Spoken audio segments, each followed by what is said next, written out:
హరి ఓం. పరమేశ్వర స్వరూపైన సభకి నమస్కారం. అరుణాచల వైభవము.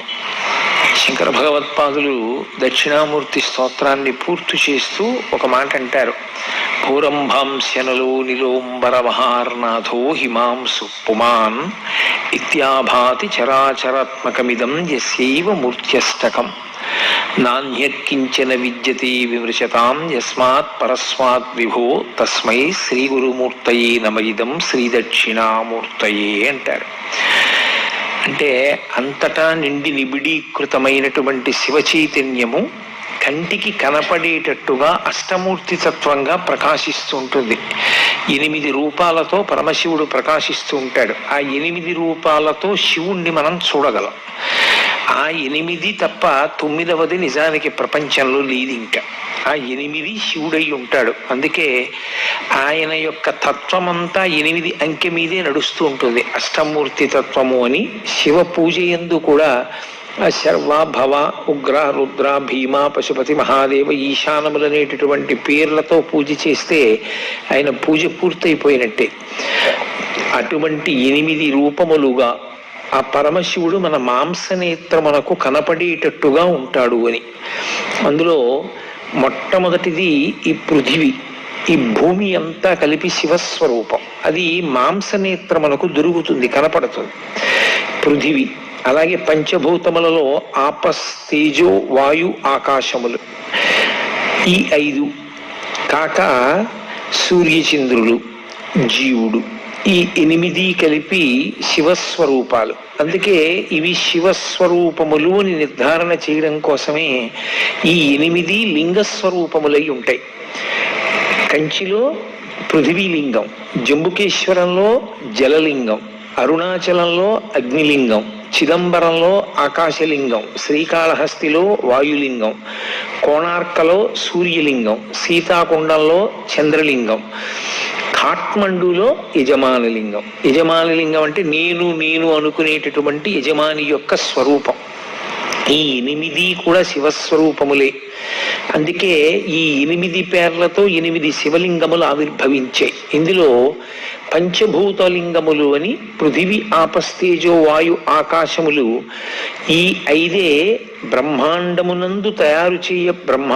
తయారు చేయబడడానికి ప్రధానమైన ఉపకరణములై అవే పిండాండమునందు కూడా ఉంటాయి. బ్రహ్మాండ పిండాండములు ఉండేటటువంటివి ఈ 5 పృథివీ, ఆపస్తేజో, వాయు, ఆకాశములై. ఇందులో మళ్ళీ నేను మీతో మనవి చేసినట్టుగా కంచిలోది పృథివీలింగం తెలుస్తుంది. ఎందుకనంటే మీరు కాంచీపురం వెళ్ళి చూస్తే ఏకాంబరీశ్వరుడని పేరు కలిగినటువంటి పృథ్వీలింగానికి నీళ్లతో అభిషేకం లేదు. ఎందుకంటే నీటితో అభిషేకం చేస్తే కరిగిపోతుంది ఆ లింగం. అందుకని నీటితో అభిషేకం చెయ్యరు. ఒక్క మల్లె నూనెతో మాత్రమే దానికి అభిషేకం. కాబట్టి కంచిలో పృథివీలింగం తెలుస్తుంది. జంబుకేశ్వరంలో జలలింగం తెలుస్తుంది. శ్రీరంగం వెళ్ళిన వాళ్ళు ఆ పక్కనే తిరువాణక్కోయిల్ అంటారు వాళ్ళు. ఆ తిరువాణక్కోయిల్ వెడితే ఆ పరమేశ్వరుని యొక్క శివలింగం దగ్గర ఎప్పుడు నీరు ఊరుతూ ఉంటుంది. అది ఎవరి మీద ప్రోక్షించరు. ఆ నీళ్లు తీసి పోసేస్తూ ఉంటారు పక్కన. అలా నీరు ఊరుతూ ఉంటుంది కాబట్టి ఆయన జలలింగం. ఆయన నీటి స్వరూపముతో ఉంటాడు అని. శ్రీకాళహస్తిలో వాయులింగం. వాయువుని చూడడం ఎలా? వాయువుని చూడడం కుదరదు. కానీ వాయువు శివుడై ఉన్నాడని గుర్తు ఏమిటంటే శ్రీకాళహస్తిలో శివలింగానికి ఎదురుగుండా ఒక దీపం ఒకటి ఉంటుంది. ఆ దీపం ఎప్పుడు ఇలా కదులుతూ ఉంటుంది. ఒకప్పుడు విదేశీయులు పరీక్ష చేశారు. తలుపులన్నీ వేసేస్తే దీపాలు ఆరిపోతాయి కదా, ఏదో ఆక్సిజన్ లేకపోతే అని తలుపులన్నీ వేసేసి ప్రయత్నం చేశారు. అన్ని దీపాలు నిధనమైపోయాయి. ఆ ఒక్క దీపం మాత్రం గాలి లేకపోయినా కదులుతూ నిలబడింది. ఆ కదిలేటటువంటిది గాలికి కదులుతూ ఉంటుంది. ఆ గాలి కదులుతూ దీపం వెలగడమే వాయులింగం. యథార్థంగా ఎదురుగుండా కంటికి కనపడే లింగస్వరూపంతో పాటుగా అన్వయం చేసుకుని చూడవలసినటువంటి లింగస్వరూపం గాలికి కదిలేటటువంటి ఆ దీపం. అందుకని అది వాయులింగం.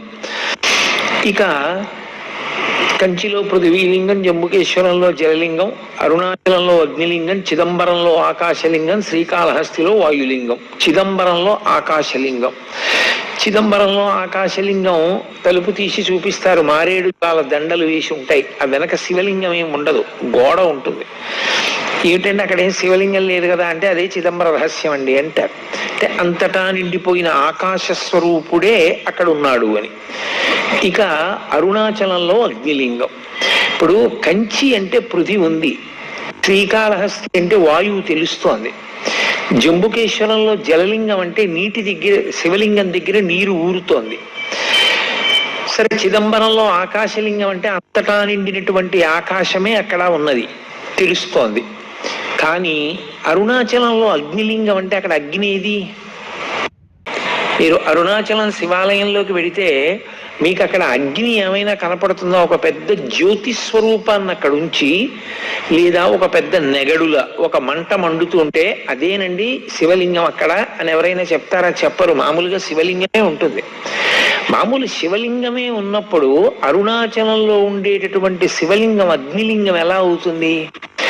అరుణాచలమునందు అగ్నిలింగం ఉన్నది అని ఎందుచేత చెప్పబడింది అంటే, మీరు బయట ఎంత చల్లగా ఉండనివ్వండి, అరుణాచలం దేవాలయంలోకి వెళ్ళి కూర్చుంటే ఒళ్ళు చెమటలు పోస్తుంది, అంత వేడిగా ఉంటుంది.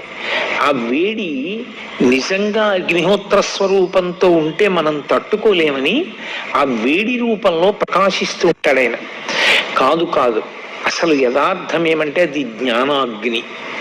ఆ జ్ఞానాగ్ని ఎవరికి కలుగుతుందో వాళ్ళ కర్మలు దగ్ధమవుతాయి. జ్ఞానాగ్ని దగ్ధ కర్మాణం అంటాడు భగవద్గీతలో గీతాచార్యుడు.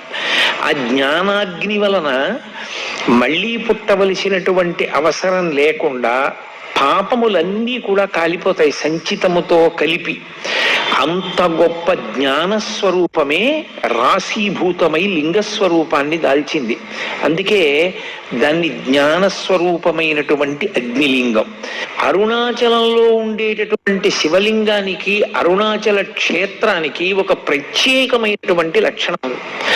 ఏమిటా లక్షణం అంటే, పరమేశ్వరుణ్ణి ఒకానొకప్పుడు ప్రార్థన చేశారు, అయ్యా ఇన్ని జన్మలు ఎత్తలేకపోతున్నాం, అందులో వచ్చేది కలియుగం, చాలా తేలికగా అజ్ఞానానికి వశులమైపోతాం, మాయకి లోబడిపోతాం, తప్పు పనులు చేస్తాం, మళ్ళీ పునర్జన్మలు వస్తాయి.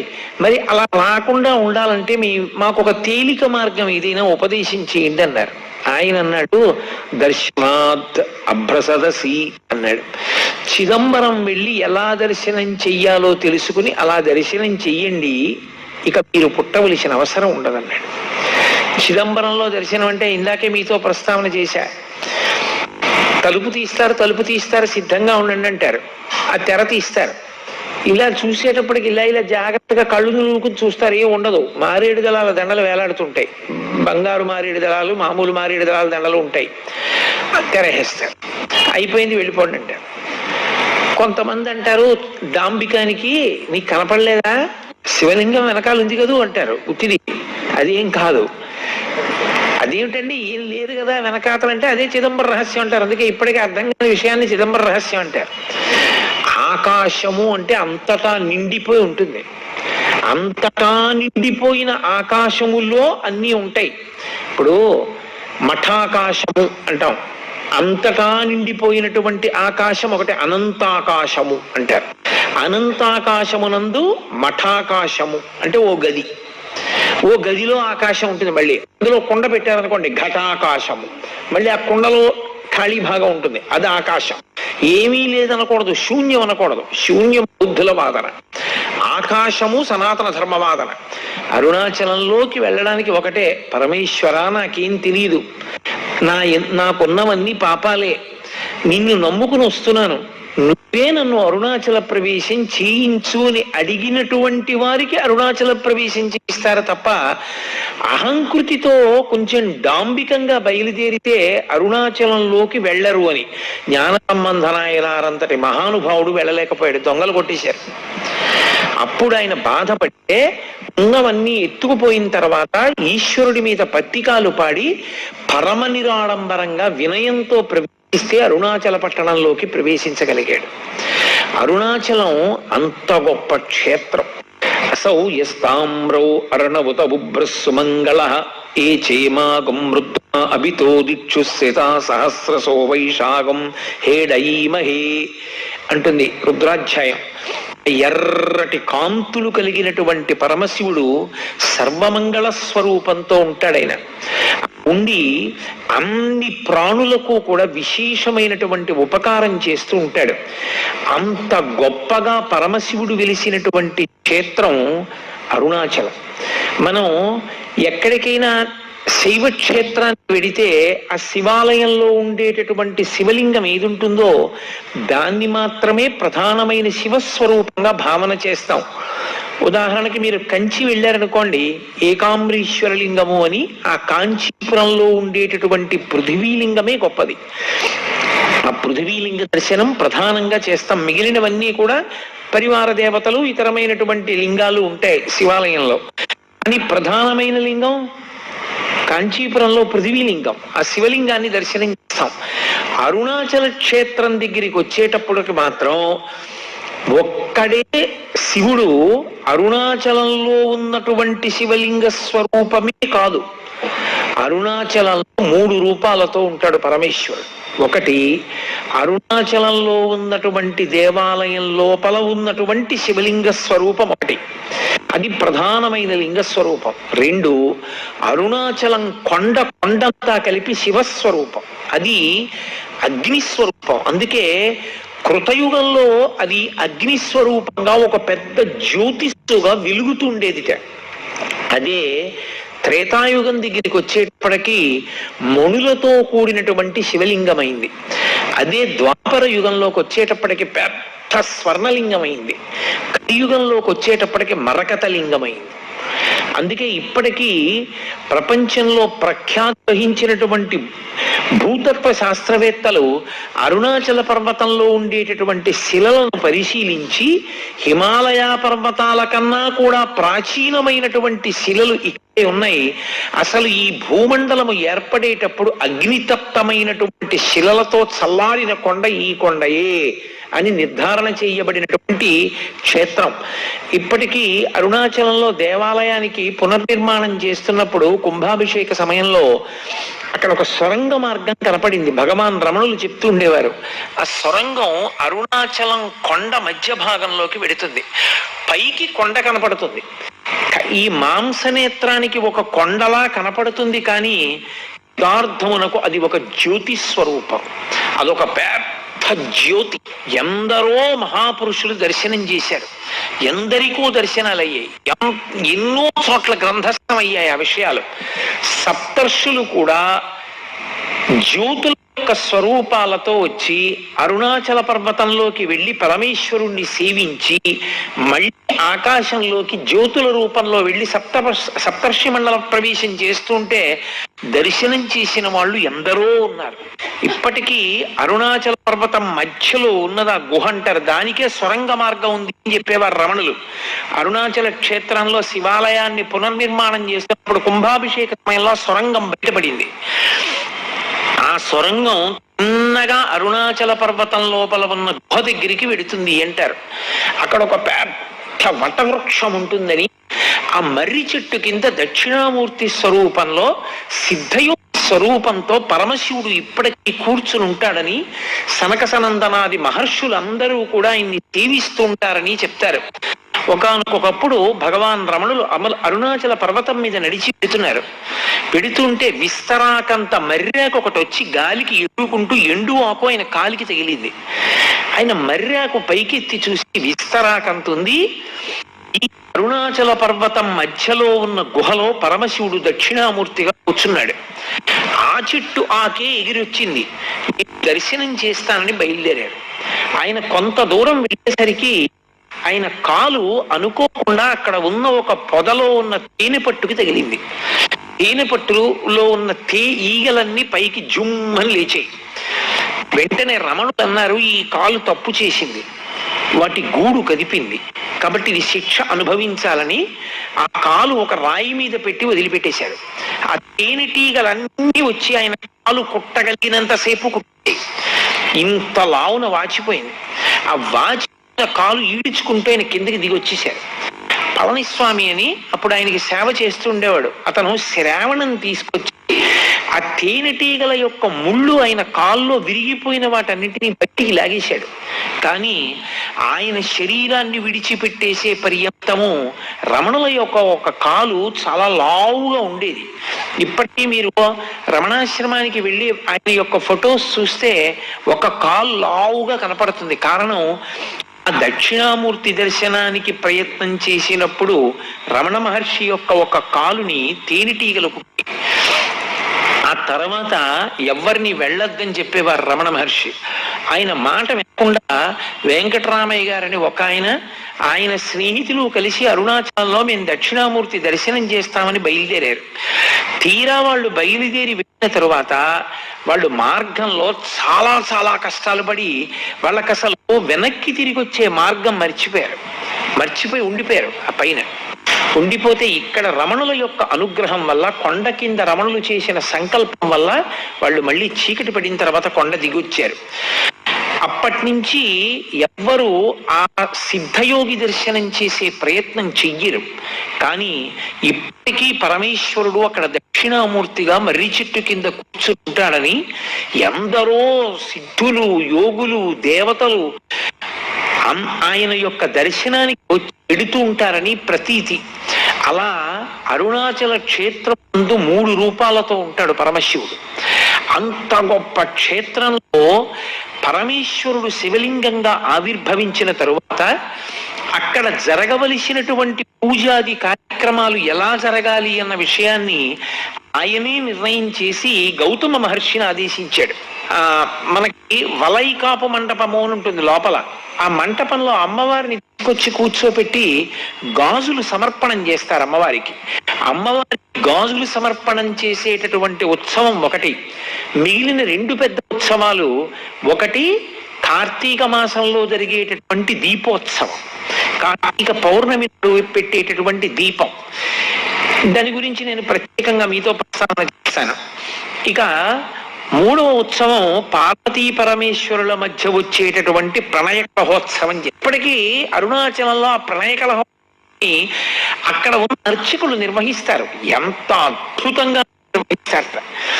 ఆ ఉత్సవం జరిగినప్పుడు పరమేశ్వరుడు భృంగికి మోక్షం ఇచ్చేస్తాడు. పార్వతీదేవి కోపం వచ్చి అపితకుచాంబ అమ్మవారు దేవాలయంలోకి వెళ్ళి తలుపులు వేసేసుకుంటారు. పరమశివుడు ఒక్కడే గిరి ప్రదక్షిణానికి వెడితే దొంగలు దోచుకుంటారు. ఇప్పటికీ ఆ దొంగలతో అని అవన్నీ చేస్తారు. ఆ ప్రణయ కలహోత్సవం 2వ పెద్ద ఉత్సవం.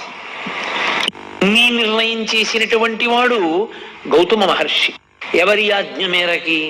శివాజ్ఞ మేరకే చేశారు. అటువంటి అరుణాచల క్షేత్రంలో ఆ దేవాలయ ప్రాంగణం అత్యద్భుతమైనటువంటి ప్రాంగణం. బహుశः దక్షిణ భారతదేశం మొత్తం మీద ఏ దేవాలయంలోనూ కూడా అంత పెద్ద గోపురాలు మీకు ఎక్కడా కనపడవు. అంతంత పెద్ద పెద్ద గోపురాలు. ప్రత్యేకించి అరుణాచల క్షేత్రంలో తూర్పు గోపురం శ్రీకృష్ణదేవరాయల వారు కట్టించారు. శ్రీకృష్ణదేవరాయల వారు కట్టించినటువంటి ఆ గోపురం ఇక అంత పెద్ద గోపురం మీకు ఎక్కడా కనపడదు. దాన్ని ఎవరైనా ఇలా తలెత్తి చూడవలసిందే. అబ్బా ఎంత పెద్ద గోపురం అంటారు. అంత గొప్ప గోపురం. అరుణాచల క్షేత్ర వైభవంలో గొప్పతనం ఏమిటంటే దాని ఉత్తర గోపురాన్ని కట్టించేటువంటిది ఒక ఆడావిడ. ఆ స్త్రీమూర్తి పేరు అమ్మణ్ణి అమ్మన్. ఆవిడ చాలా చిత్రమైన వ్యక్తి. ఆవిడ పరమశివుని అనుగ్రహం చేత ఆవిడికి గొప్ప యోగశక్తులు కలిగాయి. ఆవిడికి గోపురం కట్టించాలని కోరిక. ఆవిడ ప్రతి ఇంటి ముందుకి వెళ్ళి గోపురం కట్టడానికి చందా అడిగేది. డబ్బులు లేవంటారేమోనని ఆవిడ ఇంటి ముందు నిలబడి ఆ ఇంట్లో ఇనప్పెట్టె ఎక్కడుందో, ఇనప్పెట్టెలో ఎక్కడ డబ్బు పెట్టారో ఆ డబ్బు ఎంత ఉందో చెప్పేది. ఇంట్లో ఎక్కడెక్కడ దాచారో, ఎక్కడెక్కడ దాచిన డబ్బు ఎంత ఉంటుందో చెప్పి గోపురం కడుతున్నాను డబ్బు ఇమ్మని అడిగేది. హడిలిపోయి పట్టుకెళ్ళి డబ్బు ఉండేవారు. ఆవిడ తన యోగ శక్తి చేత ఇళ్ల ముందు నిలబడి ఇంటి లోపల ఉన్న పెట్లలో డబ్బు ఎంతుందో చెప్పి వసూలు చేసిన డబ్బుతో ఉత్తర గోపురాన్ని కట్టింది. అలాగే అక్కడ ఒక గోపురాన్ని భళ్ళాల మహారాజు కట్టాడు. భళ్ళాల మహారాజు అపారమైనటువంటి శివభక్తుడు. ఆయనకి 2 భార్యలు. ఆయన విభూతి పుండ్రాలు పెట్టుకుని బొట్టు పెట్టుకుని ఏ శివభక్తుడైనా జంగమదేవరైనా సరే కోరినది ఇచ్చేస్తుండేవాడు. అటువంటి భళ్ళాల మహారాజు గారు రాజ్యం చేస్తున్న రోజుల్లో ఆయనకి సంతానం లేదు. సంతానం లేకపోయినా ఆయన పరమశివుని అంత భక్తితో రాజ్యం చేస్తున్నాడు. పరమశివుడు ఆయన పరీక్షించాలి, అనుగ్రహించాలి అనుకున్నాడు. ఒక పెద్ద జంగమదేవర వేషం కట్టి తనతో పాటు కొంతమంది జంగమయ్యల్ని తీసుకుని ఒక చీకటి పడే వేళటికి భళ్ళాల మహారాజు ఇంటికి వచ్చాడు. ఆయన వెంటనే వాళ్ళందరినీ స్వాగతం పలికాడు, అర్ఘ్యపాద్యాదులు ఇచ్చాడు, వాళ్ళని సేవించాడు, కూర్చోపెట్టి వాళ్ళందరినీ కూడా చక్కగా మర్యాద చేసి విశ్రాంతి తీసుకోమన్నాడు. ఈ పెద్ద జంగమదేవరు అన్నాడు, నాతో వచ్చిన జంగమయ్యలకి నాకు దేవదాసీల్ని అన్నాడు. దేవదాసీల్ని తీసుకొచ్చి జంగమయ్యలందరికీ ఇచ్చారు. ఒక్క పెద్ద జంగమదేవరికి మాత్రం దేవదాసి లేదు. అయ్యో, ఈయనకొక్కడికి దేవదాసిని ఇవ్వలేదని బాధపడినటువంటి రాజు తల పట్టుకుని కూర్చుంటే ఆయన రెండవ భార్య పేరు చెల్లమ్మ. ఆవిడ వచ్చింది, ప్రభు మీరు చింతపడకండి, శివసేవలో లోపం రాకూడదు, నేను దేవదాసిగా ఆయన దగ్గరికి వెడతానంది. వెళ్ళమన్నాడు మహారాజు. ఆవిడ ఆ పెద్ద జంగమయ్య పడుకున్నటువంటి గదిలోకి వెళ్ళి ఆయన నిద్రపోతున్నట్టు నటిస్తున్నాడు. ఆయన నిద్ర లేపడానికి ముట్టుకుందిలాగా, ముట్టుకోగా పసిపిల్లవాడైపోయి ఏడిచాడు. అరే పిల్లవాడైపోయాడు, చేతుల్లో పట్టుని రాజు దగ్గరికి తీసుకొచ్చింది.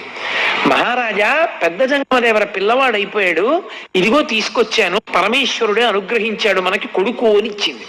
రాజు ఆ పిల్లాడిని ముట్టుకోగానే పిల్లవాడు అంతర్ధానం అయిపోయాడు. అంతర్ధానం అయిపోయి కొడుకులు లేరు అని వగచావు కాబట్టి నీకు నేనే కొడుకునవుతాను, నేనే కొడుకుని నీ శ్రాద్ధ కర్మ నేనే చేస్తాను ప్రతి సంవత్సరం, నీ శరీరం పడిపోయినప్పుడు నీకు సంస్కారం నేనే చేస్తానన్నాడు.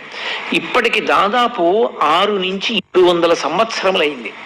ఇప్పటికీ భళ్ళాల మహారాజు గారు చనిపోయిన రోజున అరుణాచల క్షేత్రంలో శివలింగం దగ్గరికి వచ్చి పత్రిక చదువుతారు.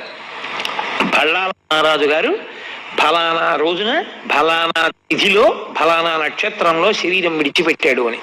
వెంటనే దేవాలయం మూసేస్తారు. పరమశివుడు ఉత్సవమూర్తి పల్లకీలో పల్లికొండ పట్టు అని అక్కడికి దగ్గర, అక్కడే రాజధానిగా పరిపాలన చేసేవాడు.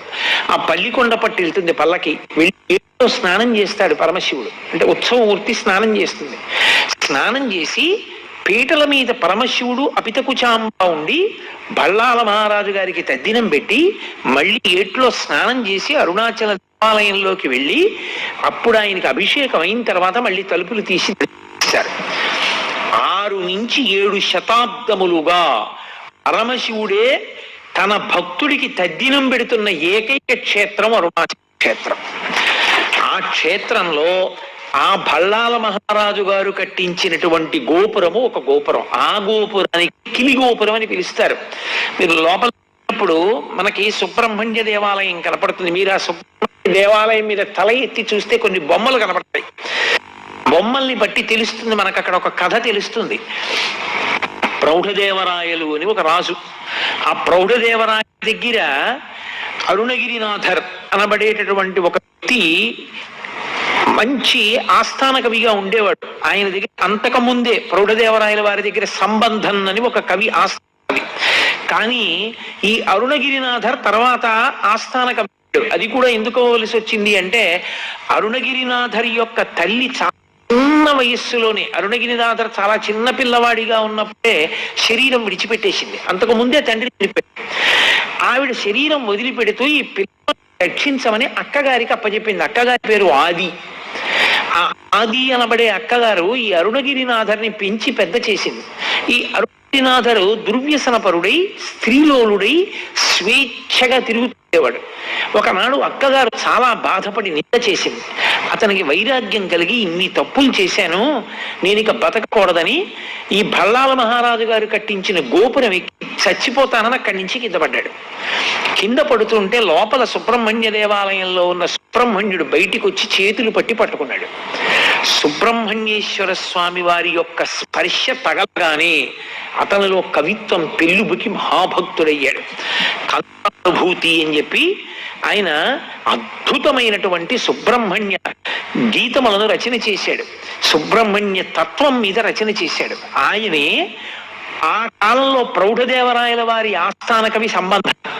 అరుణగిరినాథరి యొక్క గొప్పతనాన్ని తెలుసుకుని రాజు ఆ ఆస్థాన కవి సంబంధాన్ని తీసి అరుణగిరినాథర్కి ఆస్థాన కవి పదవినిచ్చాడు.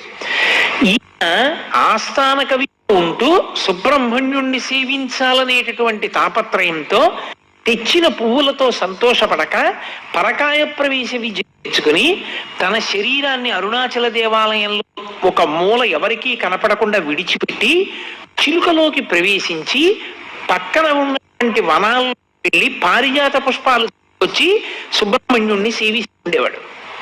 ఇది సంబంధం. తను శరీరాన్ని వదిలి చిలుక శరీరంలోకి వెడుతూ ఉంటాడు. నా ఆస్థాన పదవి ఇతని వల్లే పోయింది, ఇతనికి మళ్ళీ శరీరం లేకుండా చెయ్యాలని ఆ అరుణగిరినాథర్ శరీరాన్ని విడిచిపెట్టి చిలుక శరీరంలోకి ప్రవేశించగానే ఆ అరుణగిరినాథర్ యొక్క శరీరాన్ని కాల్చేశాడు. అయిపోయింది. ఆయనకి శరీరం లేదు. లేకపోవడం వల్ల చిలుక రూపంలోనే ఆ గోపురంలో కూర్చొని సుబ్రహ్మణ్యేశ్వర స్వామి వారి మీద ఇప్పటికీ పాటలు పాడతారు. అరుణాచల క్షేత్రం లోపల పశ్చిమ దిక్కుగా ఉండేటటువంటి సరోవరానికి శివగంగా అని పేరు. అది తిరుమలాంబా సముద్రం నుంచి ఒక కాలవ ద్వారా తీసుకొస్తారు. రెండవ పక్కన ఉండేటటువంటి తీర్థం బ్రహ్మతీర్థం.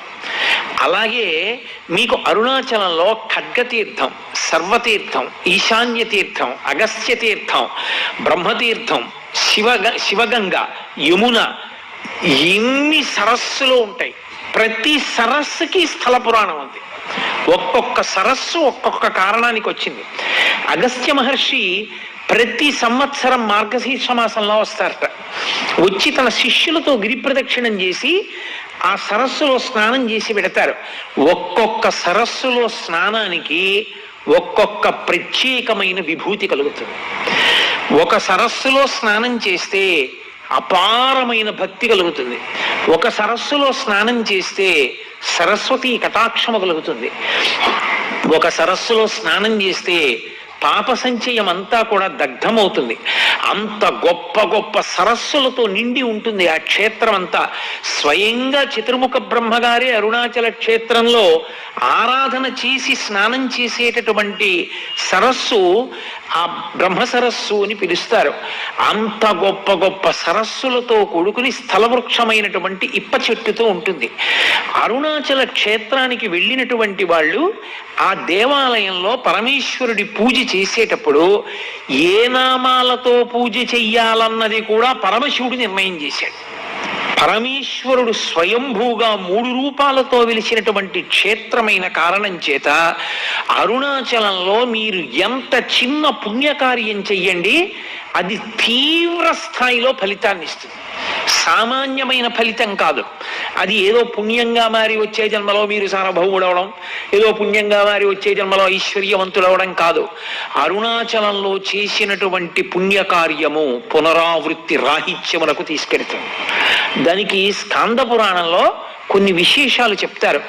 అరుణాచలం కొండ మీద ఒకానొకప్పుడు ఒక సాలెపురుగు గూడు కట్టింది. గూడు కడితే లేత సూర్యకిరణాలు పడ్డాయి. పడి అది విశేషమైన కాంతితో మెరిసింది. ఆ మెరుపు కొండ మీద పడింది. కొండ స్థూల శివుడు, అది శివుడే. శివుడి శరీరం మీద కాంతి పడేటట్టుగా మెరుపులతో కూడినటువంటి బట్ట శివలింగానికి కట్టిన పుణ్యం ఇచ్చి సాలెపురుగుకి మోక్షం ఇచ్చాడు. అలాగే అక్కడ ఒక ఏనుగు కొండలలోకి ప్రవేశించింది. ప్రవేశించి తన మదజలధారల చేత ఆకులను తడిపింది. ఆ ఆకులు తడిసి ఆ బొట్లు శివలింగం మీద పడ్డాయి. శివలింగం మీద అభిషేకం చేసిందన్న పుణ్యం ఇచ్చి ఏనుక్కి పునరావృత్తి రాహిత్యం ఇచ్చారు. అలాగే ఒక ఎలుక అరుణాచల పర్వతంలోకి దూరింది. దూరి అది తవ్వింది. తవ్వితే దాని లోపల ఉన్నటువంటి ఆ రాళ్ల మీద సూర్యకిరణాలు పడ్డాయి. మణులు ప్రకాశించినట్టుగా ప్రకాశించేవి. ఆ ప్రకాశించిన కాంతులు పడిన కారణం చేత మణుల చేత దీప శోభని వెలిగింపచేసింది అని ఆ ఎలుక మళ్ళీ పుట్టవలసిన అవసరం లేని స్థితిని పొందింది. ఒక చిలుక అరుణాచల పర్వతం మీద ఎగురుతున్నప్పుడు దాని యొక్క రెక్కల కదలికలకి ధూళికణములు తొలగించబడ్డాయి. అరుణాచల పర్వతాన్ని శుభ్రం చేసింది అని చెప్పి దానికి మోక్షం ఇచ్చారు. అన్నిటికన్నా ఆశ్చర్యం, ఒకప్పుడు అరుణాచల దేవాలయంలోకి గ్రద్ద ప్రవేశించింది. బలిపీఠం మీద ఉన్నటువంటి కబళం కింద పడితే తిందామని అది వాలి కూర్చోడానికి అవకాశం లేక తన రెక్కలతో అల్లార్చింది. ఆ ముద్ద కోసం కబళం కింద పడింది. అది రెక్కలు అల్లార్చినప్పుడు ఆ బలిపీఠం మీద ఉన్న ధూళి కొంత ఎగిరింది. ధూళి ఎగిరింది కాబట్టి అది దేవాలయాన్ని తుడిచింది అని మోక్షం ఇచ్చారు. అందుకే ఆ లింగము అగ్నిలింగము అనడానికి కారణం అదే. అక్కడ ఈశ్వరుడు అసుతోషుడు అని పేరు ఆయనకి. అసుతోషుడు అంటే విపరీతంగా సంతోషిస్తాడు. ఎందుకంత సంతోషం అంటే మీరు చెప్పలేరు, దానికి కారణం ఉండదు. ఇప్పటికీ అరుణాచల క్షేత్రానికి దేవతలు, గంధర్వులు, యక్షులు, గంధర్వులు, కిన్నెర్లు, కింపురుషులు వచ్చి పరమశివుణ్ణి సేవించి వెడుతుంటారు. భగవాన్ రమణుల దగ్గరికి శ్రీమతి తల్యార్ ఖాన్ అని ఒక ఆవిడను, పశ్చిమ దేశాల నుంచి వచ్చినటువంటి సాధకురాలు అరుణ అని ఒక ఆవిడ, ఇద్దరు ఉండేవారు. వాళ్ళిద్దరూ ఒకప్పుడు అరుణాచలం కొండ ఎక్కి కొండ మీద పడుకున్నారు. పడుకోవడం అంటే కొండ మీద ధ్యానం చేస్తున్నారు. వాళ్ళకి ధ్యానం చేస్తూ ఉండగా అద్భుతమైన సంగీతం వినపడింది. అందులో ఈ శ్రీమతి తల్యార్ ఖాన్ ఆవిడే పాతాళలింగ దేవాలయాన్ని అంతటినీ కూడా పునర్నిర్మాణం చేసింది. ఎన్నో సరోవరములు ఆ దేవాలయం యొక్క పాదాల ఆ కొండ పాదముల దగ్గర ఎన్నో సరోవరములు ఏర్పడి ఉంటాయి. అంత గొప్ప క్షేత్రం అరుణాచల క్షేత్రం. అటువంటి అరుణాచల క్షేత్రంలో అసలు ఆ దేవాలయంలో అత్యద్భుతమైనటువంటి విషయం ఏమిటంటే అసలు ప్రాకారములు. ఆ 3 ప్రాకారములు ఒక్కొక్క ప్రాకారం దాటి లోపలికి వెడుతుంటే ప్రత్యేకించి 100 కాళ్ల మంటపం, 16 కాళ్ల మంటపం అటువంటి వాటి దగ్గర నిలబడి చూస్తే ఎదురుగుండా స్థూల శివుడైనటువంటి కొండ కనపడుతుంటుంది. లోపల శివలింగ దర్శనం కూడా చెయ్యవచ్చు. అది కొంచెం తపోదృష్టితో చూసిన వాళ్ళకి లోపల ఉన్నటువంటి సిద్ధ పురుషుణ్ణి కూడా మనసులో కనీసం ధ్యానంలో దర్శనం చెయ్యొచ్చు. అంతటి పరమోత్కృష్టమైన క్షేత్రం. అరుణాచల క్షేత్రానికి మాత్రమే చెందినటువంటి గొప్పతనం ఒకటి ఉంది. ఒకానొకప్పుడు పరమశివుడు కైలాస పర్వతం మీద కూర్చుని ఉన్నాడు. కైలాస పర్వతం మీద కూర్చుని ఉండగా పార్వతీదేవి వినోదార్థం వచ్చి ఆయన యొక్క 3 కందులు మూసింది. ఇలా చేతులు అడ్డుపెట్టి, 3 కందులు అంటే అగ్నిహోత్రము, సూర్యుడు, చంద్రుడు, 3 కందులు ఇలా మూసింది ఆయనకి. ఆమెకి తెలియదా? ఆమె సర్వజ్ఞ. ఆవిడికి తెలియకపోవడం ఏమిటి అంటే పరమశివుని అర్ధభాగమైనటువంటి పార్వతీదేవి ఆ పని చేసింది అంటే లోక కళ్యాణకారకమైనటువంటి పని కొరకు చేస్తుంది. ఆవిడ ఇలా చేతులతో మూస్తే పరమశివుడు ఆ చేతులు తీసే లోపల లోకములన్నీ గాఢాంధకారం అయిపోయాయి. రాత్రింబవళ్ళు తెలియలేదు. రాత్రింబవళ్ళు తెలియకపోతే తిథులు తెలియలేదు. తిథులు తెలియకపోతే యజ్ఞయాగాది క్రతువులు, సంధ్యావందనాలు అన్నీ ఆగిపోయాయి. ధర్మము లుప్తమైపోయింది. ఇంత లుప్తమైంది కాబట్టి నువ్వు వినోదార్థం నా కన్నులు మూసినప్పటికీ తత్పాపాన్ని పోగొట్టుకోవడానికి లోకానికి ఒక మార్గదర్శకత్వంగా నువ్వు భూలోకానికి వెళ్ళి తపస్సు చేయవలసింది అన్నాడు పరమశివుడు. నేను అలాగే వెళ్ళి తపస్సు చేస్తాను, భూలోకంలో ఎక్కడ కూర్చుని తపస్సు చేయమంటారు అని అడిగింది. మనకి అయోధ్య, మధుర, మాయా, కాశీ, కాంచీ, అవంతిక, పురి, ద్వారవతి చైవ సప్తైతే మోక్షదాయక అని 7 మోక్షపురాలు. 6 ఉత్తర భారతదేశంలో ఉన్నాయి. దక్షిణ భారతదేశంలో ఉన్న ఏకైక మోక్షపురి కాంచీపురం. కాబట్టి కాంచీపురం వెళ్ళి కాంచీపురంలో తపస్సు చెయ్యి అన్నాడు. ఆవిడ కాంచీపురంలో కొంత మట్టి తీసి శివలింగంగా పెట్టి ఆవిడ ఆ శివలింగాన్ని ఆరాధన చేస్తోంది తపస్సు చేస్తూ. పక్కన ఆమె యొక్క శక్తులన్నీ మొహరించి ఉన్నాయి, దుర్గా మొదలైనటువంటి వాళ్ళు. పరమశివుడు ఆమె భక్తిని లోకానికి చాటి చెప్పాలనుకున్నాడు. ఆమె భక్తిని పరిశీలించలేదు పరమశివుడికి తెలియదా? అక్కడ ఉండేటటువంటి నదిలో వరదలు వచ్చి పెద్ద ఎత్తున వరద వస్తోంది. అమ్మ వరద వస్తోంది, బయటికి వచ్చేయి అన్నారు. అమ్మవారు ఆ నది వరద చూసి భయపడింది. భయమెరగని తల్లి, భయాలు పోగొట్టే తల్లి భయపడి కంప అందావిడ. ఆ నదిని కంపా నది అని పిలుస్తారు. ఆ కంపానది వచ్చి శివలింగాన్ని ఎక్కడ కొట్టుకుపోతుందో సైకతలింగం అని ఆవిడ గట్టిగా కౌగిలించుకుంది ఆ శివలింగాన్ని. కొట్టుకుపోతే నేను కూడా కొట్టుకుపోవాలి తప్ప శివలింగం కొట్టుకుపోకూడదని. నేను ఉమాలింగ నసంక్రాంత కుచకంకణముద్రితం లింగమేకామ్రనాథస్య సైకతం సముపాస్మహే అంటారు. ఉమాలింగన సంక్రాంత, అమ్మవారు తన రెండు బాహువులతో ఆ శివలింగాన్ని గట్టిగా కౌగిలించుకున్నప్పుడు ఆమె యొక్క కంకణముల ముద్రలు, ఆమె యొక్క కుచముల ముద్రలు ఆ శివలింగం మీద పడ్డాయి. ఇప్పటికీ అమ్మ ఏకాంబరేశ్వర లింగం మీద ఆ ముద్రలు ఉన్నాయంటారు.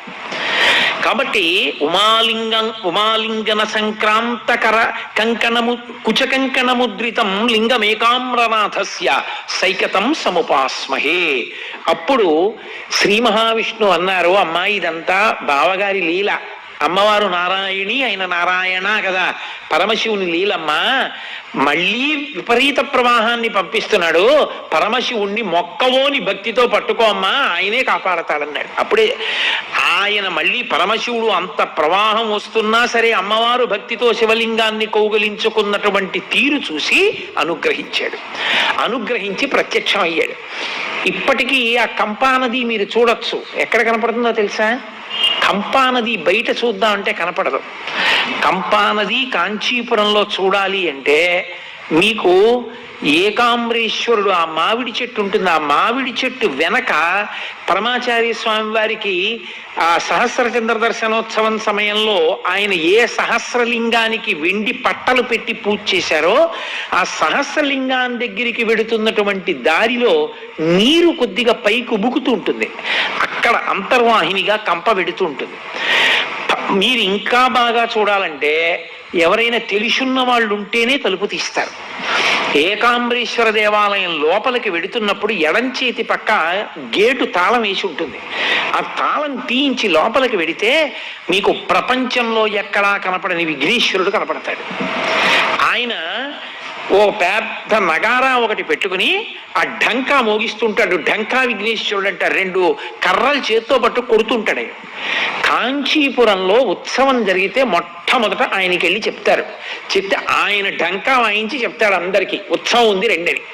ఆ ఢంకా విఘ్నేశ్వరుడి దేవాలయానికి ఎదురుగుండా 1000 కాళ్ళ మంటపం ఉంది. ఇప్పుడు ఆ మంటపంలోకి ఎవరు వెళ్ళలేరు. కొన్ని లక్షల గబ్బిలాలతో నిండిపోయింది అది. ఒకప్పుడు శివకేశవులు ఇద్దరికి, వరదరాజస్వామికి ఏకాంబరేశ్వరుడికి కళ్యాణం ఒకే మంటపంలో చేసేవారు అక్కడ. ఇప్పుడు ఆ మంటపం అంతా గబ్బిలాలే, అడుగు కూడా పెట్టలేరు. ఆ మంటపానికి ఎదురుగుండా నడిస్తే కుడి చేతి వైపు ఒక పెద్ద తొట్టెలా కనపడుతుంది గోడతోటి. దాని దగ్గరికి వెళ్ళి మీరు చూస్తే నీరు నిండి ఉంటుంది. అది కంపానది. అక్కడ ఇప్పటికీ కంపా ప్రవాహం అక్కడుంది. ఆ తల్లికి పరమశివుడు అప్పుడు ప్రత్యక్షం అయ్యాడు. ఆ శివలింగాన్ని కౌగిలించుకున్నప్పుడు ప్రత్యక్షమై నీవు చేసినటువంటి అపరాధములకు తగిన ప్రాయశ్చిత్తం పూర్తయింది. ఇప్పుడు నిన్ను నేను స్వీకరించడం అరుణాచలంలో చేస్తాను, కాబట్టి అరుణాచల క్షేత్రానికి వెళ్ళి గిరి ప్రదక్షిణం చేయమన్నాడు. అంటే అమ్మవారు అరుణాచల క్షేత్రానికి వచ్చి ఇక్కడ నాకు ఈ అరుణాచల వైభవాన్నంతటినీ కూడా తెలియచేయబడవలసిన అవసరమున్న తల్లి అని కాదు. వినడం సంతోషం పిల్లల దగ్గర, చెప్పగలిగిన సమర్థుడెవరని చూసింది. గౌతమ మహర్షి, ఇంకెవరు అంతటి శివభక్తుడు. గౌతమ మహర్షి ఎదురేగి అమ్మవారు వస్తుంటే పురాణంలో వర్ణిస్తారు.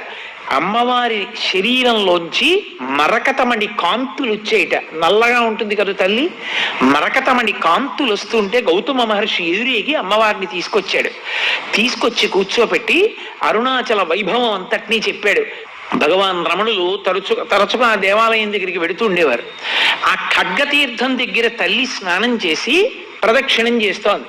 అప్పుడు పరమశివుడు సంతోషించి గిరి రూపంలోంచి బయటికి వచ్చి అమ్మవారిని చెయ్యిచ్చి స్వీకరించి ఆయన ఒక మాట చెప్పాడు. తన ఎడం చేత్తో పట్టుకుని అమ్మవారిని తొడ మీద కూర్చోపెట్టుకుని, ఇంట్లో పసిపిల్లవాడు ఉన్నాడు సుబ్రహ్మణ్యుడు, పాల కోసం ఏడుస్తున్నాడు.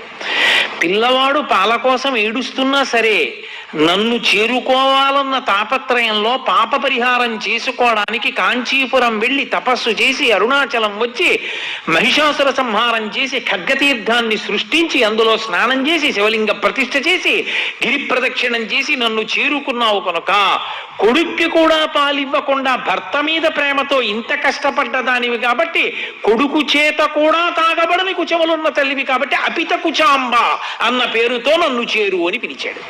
అందుకని అమ్మవారికి అరుణాచల క్షేత్రంలో ఉన్న తల్లికి అపిత కుచాంబ అని పేరు, అందుకొచ్చింది ఆ పేరు. తాత్వికంగా చూస్తే అమ్మవారి పాలు తాగిన వాడికి శివజ్ఞానం వస్తుంది, అందరికీ దొరికేది కాదు అని చెప్పడానికి. కాబట్టి అపిత కుచాంబ అన్న పేరు ఆయనే ఇచ్చి అమ్మవారి చేతి వంక చూశాడు.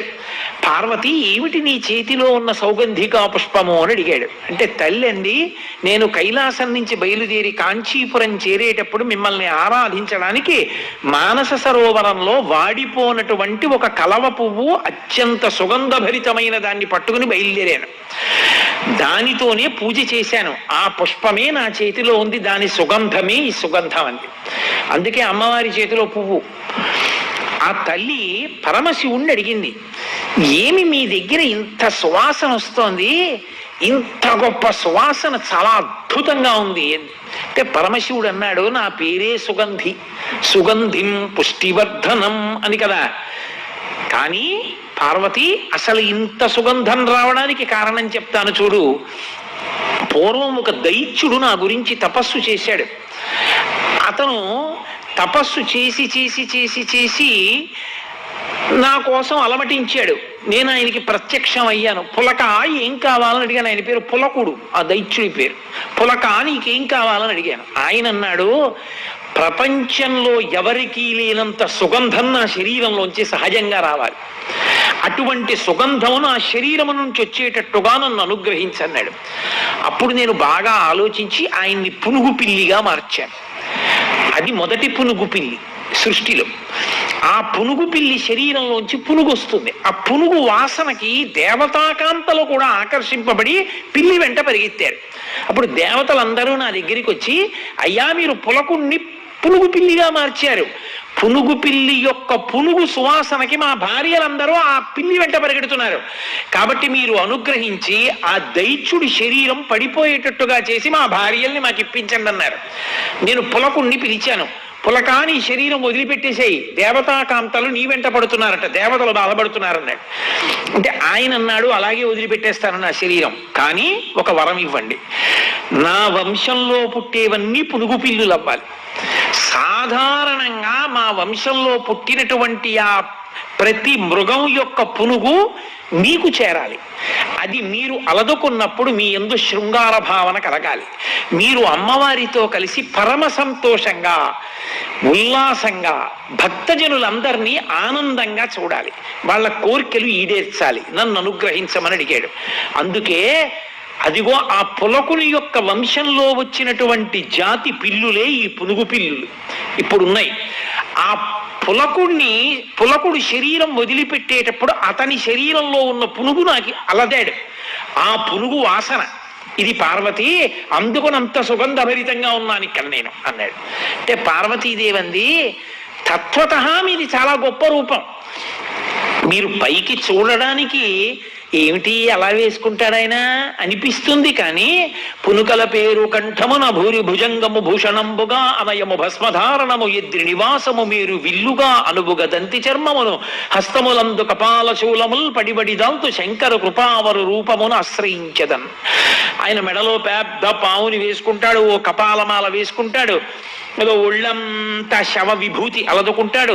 అదంతా తత్వతః చాలా చాలా గొప్ప విషయాలు. అవన్నీ ఏవో పనికిమాలిన విషయాలని మీరు అనుకోకూడదు. అంత గొప్ప శక్తి కలిగినటువంటి పరమేశ్వరుడు పునుకులమాల వేసుకుంటాడు అంటే చేతకానివాడై కాదు. బ్రహ్మగారి పుర్రె పడిపోతే అయ్యో పాపం సృష్టి చేసినవాడు ఆయన పుర్రె కూడా పడిపోవడమా అని ఓ తడపకి గుచ్చి మెళ్ళో వేసుకున్నాడు. అలాంటి పుర్రెలమాల అంత పెద్దదైందంటే ఎంతమంది బ్రహ్మలు వెళ్ళిపోయారు, ఆయన మాత్రం అలాగే ఉన్నాడు. ఆయన యొక్క శాశ్వతత్వాన్ని తెలియచేస్తుంది అంతే తప్ప ఆయన ఏదో చేతకాని వాడై వేసుకున్నాడని అనుకోకూడదు. అటువంటి గొప్ప స్వరూపము మీదైనా అమ్మ బాబోయ్ ఆయన పావులు వేసుకుంటారు, ఆయన శమ విభూతి రాసుకుంటారు అని లోకంలో పేరు. కాబట్టి ఒక్క అరుణాచల క్షేత్రంలో మాత్రం మీరు అలా ఉండకుండా పరమమంగళ స్వరూపంతో ఉండాలి. ఎంత పరమమంగళ స్వరూపం! లింగ పురాణంలో చెప్తారు, అప్రాకృత శరీరం తం అతిమన్మథరూపిణం ఘృతరీతి ఘనీభూతం సచ్చిదానంద విగ్రహం అని. పేరుకున్న నెయ్యి ఎంత బాగుంటుందో అలా ఆ పరమశివ స్వరూపం అంత వైభవోపేతంగా ఉంటుంది. అంత మంగళప్రదుడైనటువంటి స్వరూపంతో ఉండాలి. నీ ఆజ్ఞ పాటించి అష్టదిక్పాలకులు కూడా నీ చుట్టూ నిన్ను సేవిస్తూ ఉండాలి. సేవిస్తూ ఎవరెవరు నీ దర్శనానికి వచ్చారో, ఎవరెవరు నీకు నమస్కరించారో వాళ్ళందరూ కూడా అనుగ్రహింపబడాలి. వాళ్లకున్నటువంటి దురితములన్నీ పోవాలి. పరమమంగళ స్వరూపంతో వెలియాలి. కోటి సూర్య ప్రతీకాశం సర్వావయవ సుందరం విచిత్రవసంచాధ నానాభూషణ భూషితం అని ఆయన సుప్రసన్నం సులావణ్యం సుహాసంచ మనోహరం గౌరాభం ద్యుతి సంయుక్తం చంద్రరేఖా విభూషితం సూర్యేణ చిత్రితం మూర్ధ్ని చంద్రదండ విరాజితం గంగా చ యమునా చైవ విధర్తు స్మనుచామరే అని వ్యాస భగవానుడు శివమహాపురాణంలో వర్ణించినట్టు ఒక అతిమంగళ స్వరూపం అంటారు దాన్ని. అసలు శివుని యొక్క యథార్థ స్వరూపం అలా ఉంటుంది. అందులో ఆయన అలా ఉన్నప్పుడు కోటి సూర్య ప్రతీకాశం, కోటి సూర్యులు ఒక్కసారి ఉదయిస్తే ఎంత కాంతి ఉంటుందో అంత గొప్ప కాంతితో నువ్వు వెలియాలి. కాబట్టి కోటి సూర్య ప్రతీకాశం సర్వావయవ సుందరం.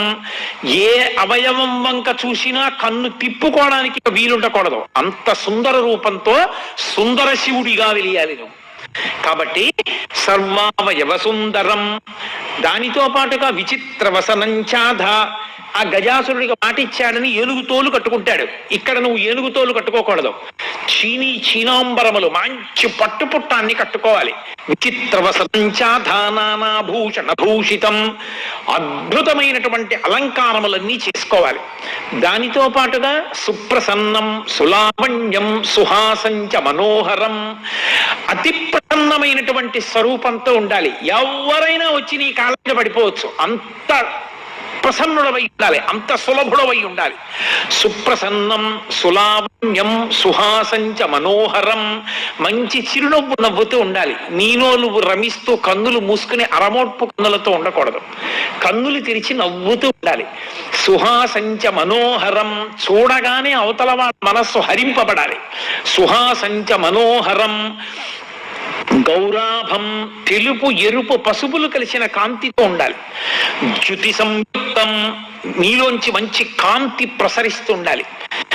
గౌరాభం ద్యుతి సంయుక్తం చంద్రరేఖ విభూషితం.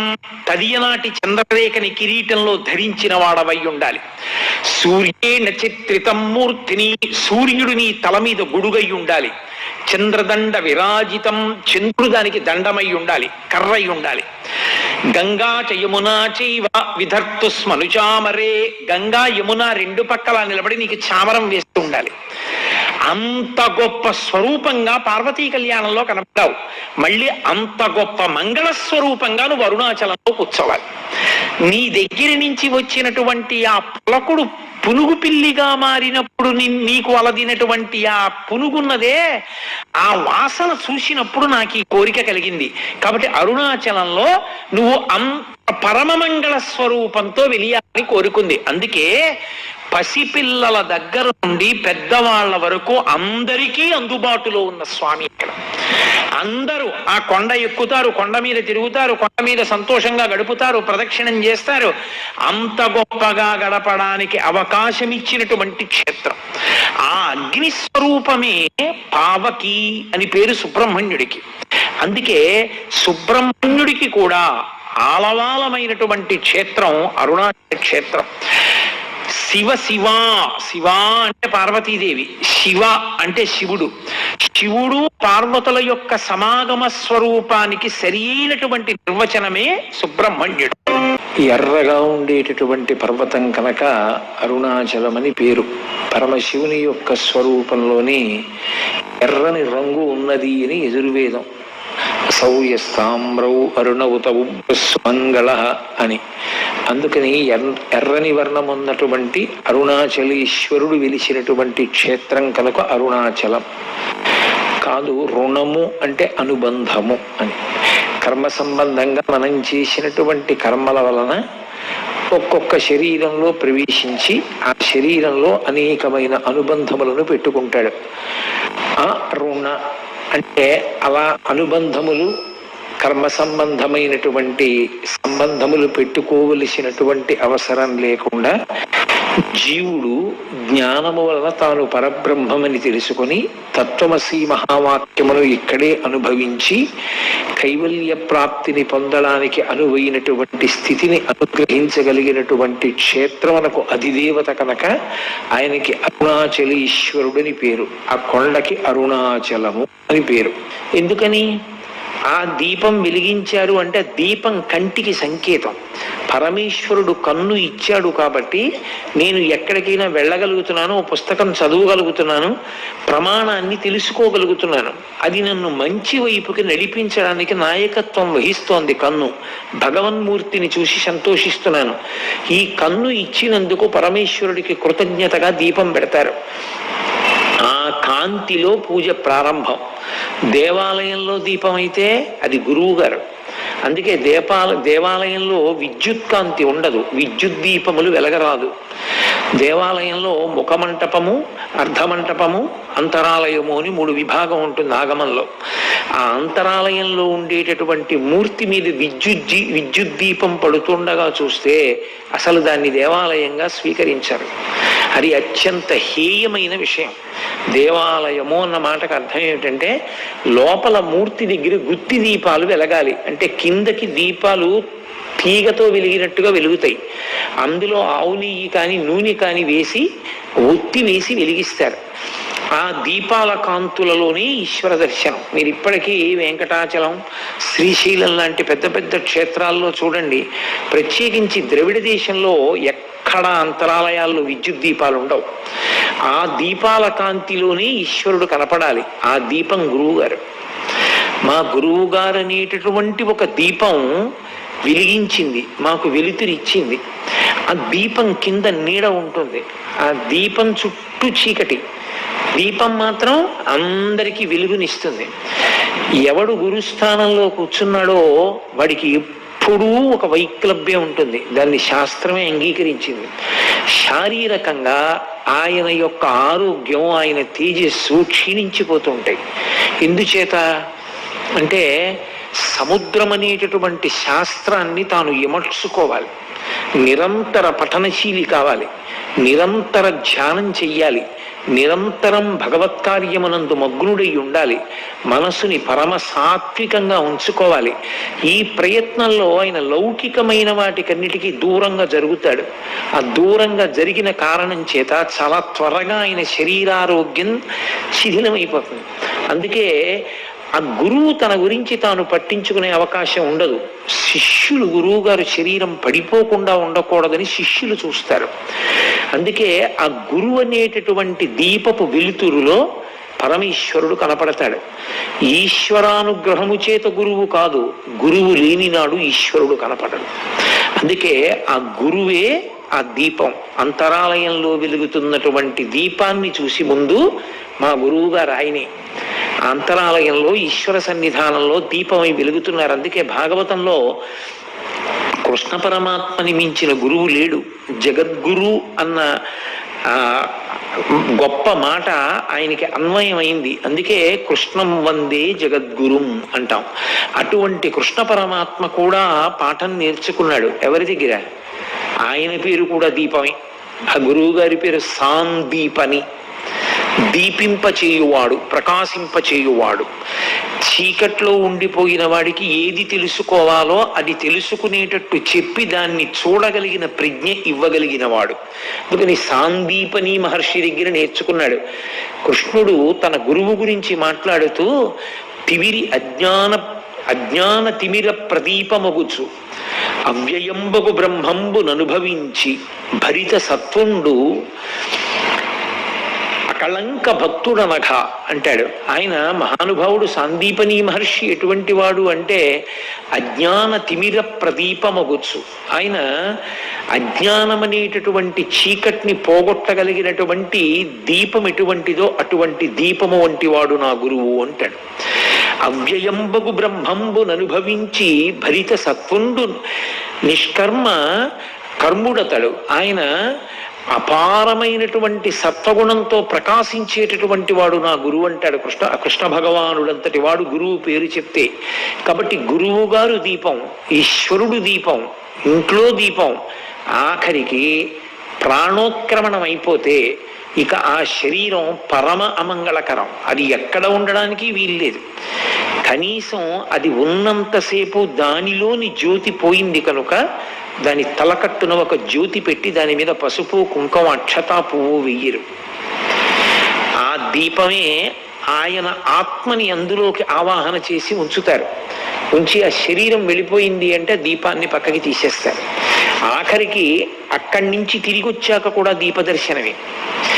దీపానికి సనాతన ధర్మానికి అంత అవిభాజ్యమైనటువంటి సంబంధం.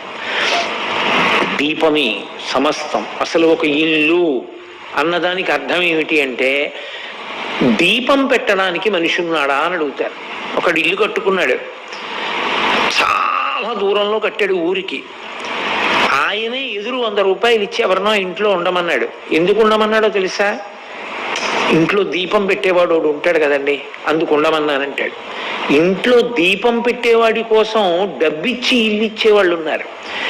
ఇంత దీపం పెట్టకుండా ఇల్లు ఉండిపోయింది అనుకోండి, ఉగ్రభూతములు ప్రవేశిస్తాయి ఇంట్లోకి. అందుకని కటిక చీకటి ఎందు ఉండకూడదు. అందుకే వెళ్ళకూడని వేళలో వెళ్ళకూడని నక్షత్రంలో వెళ్ళిపోతే ఆ ఇల్లు కూడా పాడు పెడతారు. పడబెట్టడం కొంతకాలం మూసేస్తారు. ఆ ఇంట వేరొక జ్యోతి వెలగడానికి అవకాశం ఉండదు. అప్పుడు దీపం అంత మంగళప్రదం. అసలు దీప దర్శనమే చాలు. ఇప్పటికీ కేరళ రాష్ట్రంలో అమ్మవారి పూజ చెయ్యవలసి వస్తే అమ్మవారి మూర్తికి చెయ్యరు. చాలా చోట్ల కేరళలో దీపం వెలిగించి దీపానికే పూజ అంతా చేస్తారు, దీపానికే ఉపచారాలన్నీ చేస్తారు.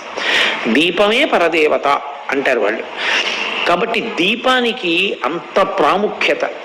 అంత ప్రాముఖ్యత కలిగినటువంటి దీపం కార్తీక పౌర్ణమి నాడు వెలిగించేటటువంటి దీపానికి విశేష ప్రాధాన్యత. అందున అరుణాచలము అగ్నిలింగం ఉన్నటువంటి క్షేత్రం. దీపమే అగ్ని, అగ్నియే దీపం. దీపానికి అగ్నికి అవిభాజ్యము, అవి రెండు వేరు కావు. ఒత్తి చివర వెలుగుతున్నటువంటి ఆ దీపం అగ్నిహోత్రం. దీపానికి ఉన్న లక్షణం అది ఇంకొక దీపాన్ని వెలిగిస్తుంది. దీపించిన దీపముచే దీపము రెండు కాక ఒకటిట్లగున్ అంటుంది. ఆ దితి కశ్యప ప్రజాపతితో మాట్లాడుతూ ఈ మాట అంటుంది. అందుకే దీపము 3 ఒత్తులు వేస్తూ ఉంటారు. మనం ఇండ్లలో దీపం వెలిగిస్తే సాధ్యం త్రివర్తి సంయుక్తం వహ్నినా యోజితం ప్రియం అని 3 ఒత్తులు వేసి 3 ఒత్తులు వెలిగించి తూర్పు దిక్కుగా జ్యోతులు ఉండేటట్టుగా చూసుకుంటారు.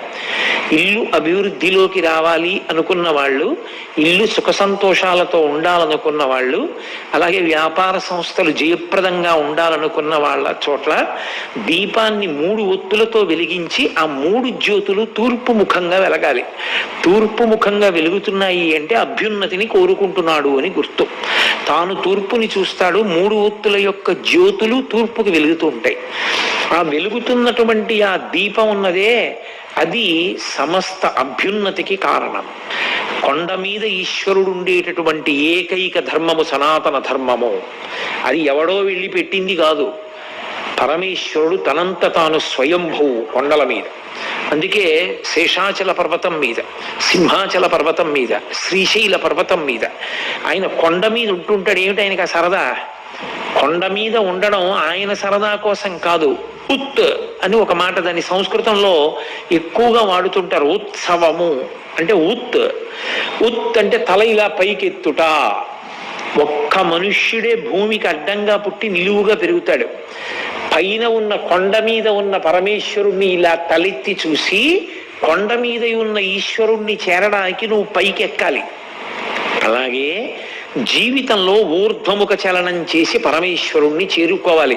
దొంగదారుల్లోంచి నువ్వు వెళ్ళడానికి వీల్లేదు, అది దాని అర్థం. దొంగదారి అన్న మాటకు అర్థం ఏమిటో తెలుసా? మిగిలిన ఏ 9 రంధ్రములలోంచి వెళ్ళడానికి వీల్లేదు శరీరం వెళ్ళిపోయేటప్పుడు.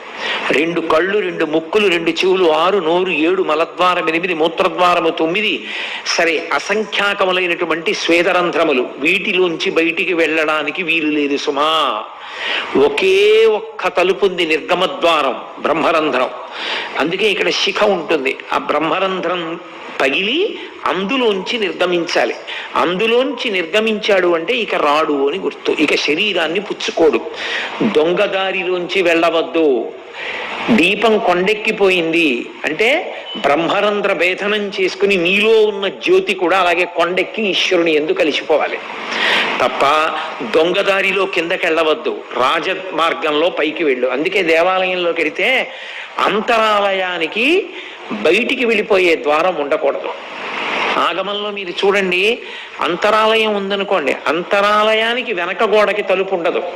మీరు ఎప్పుడైనా చూడండి, లోపల గోడలు మూసుకుని ఉంటాయి, ద్వారం ఉంటుంది. అసలు కంచికైతే రాజద్వారమే, మళ్ళీ నిష్క్రమణ ద్వారం.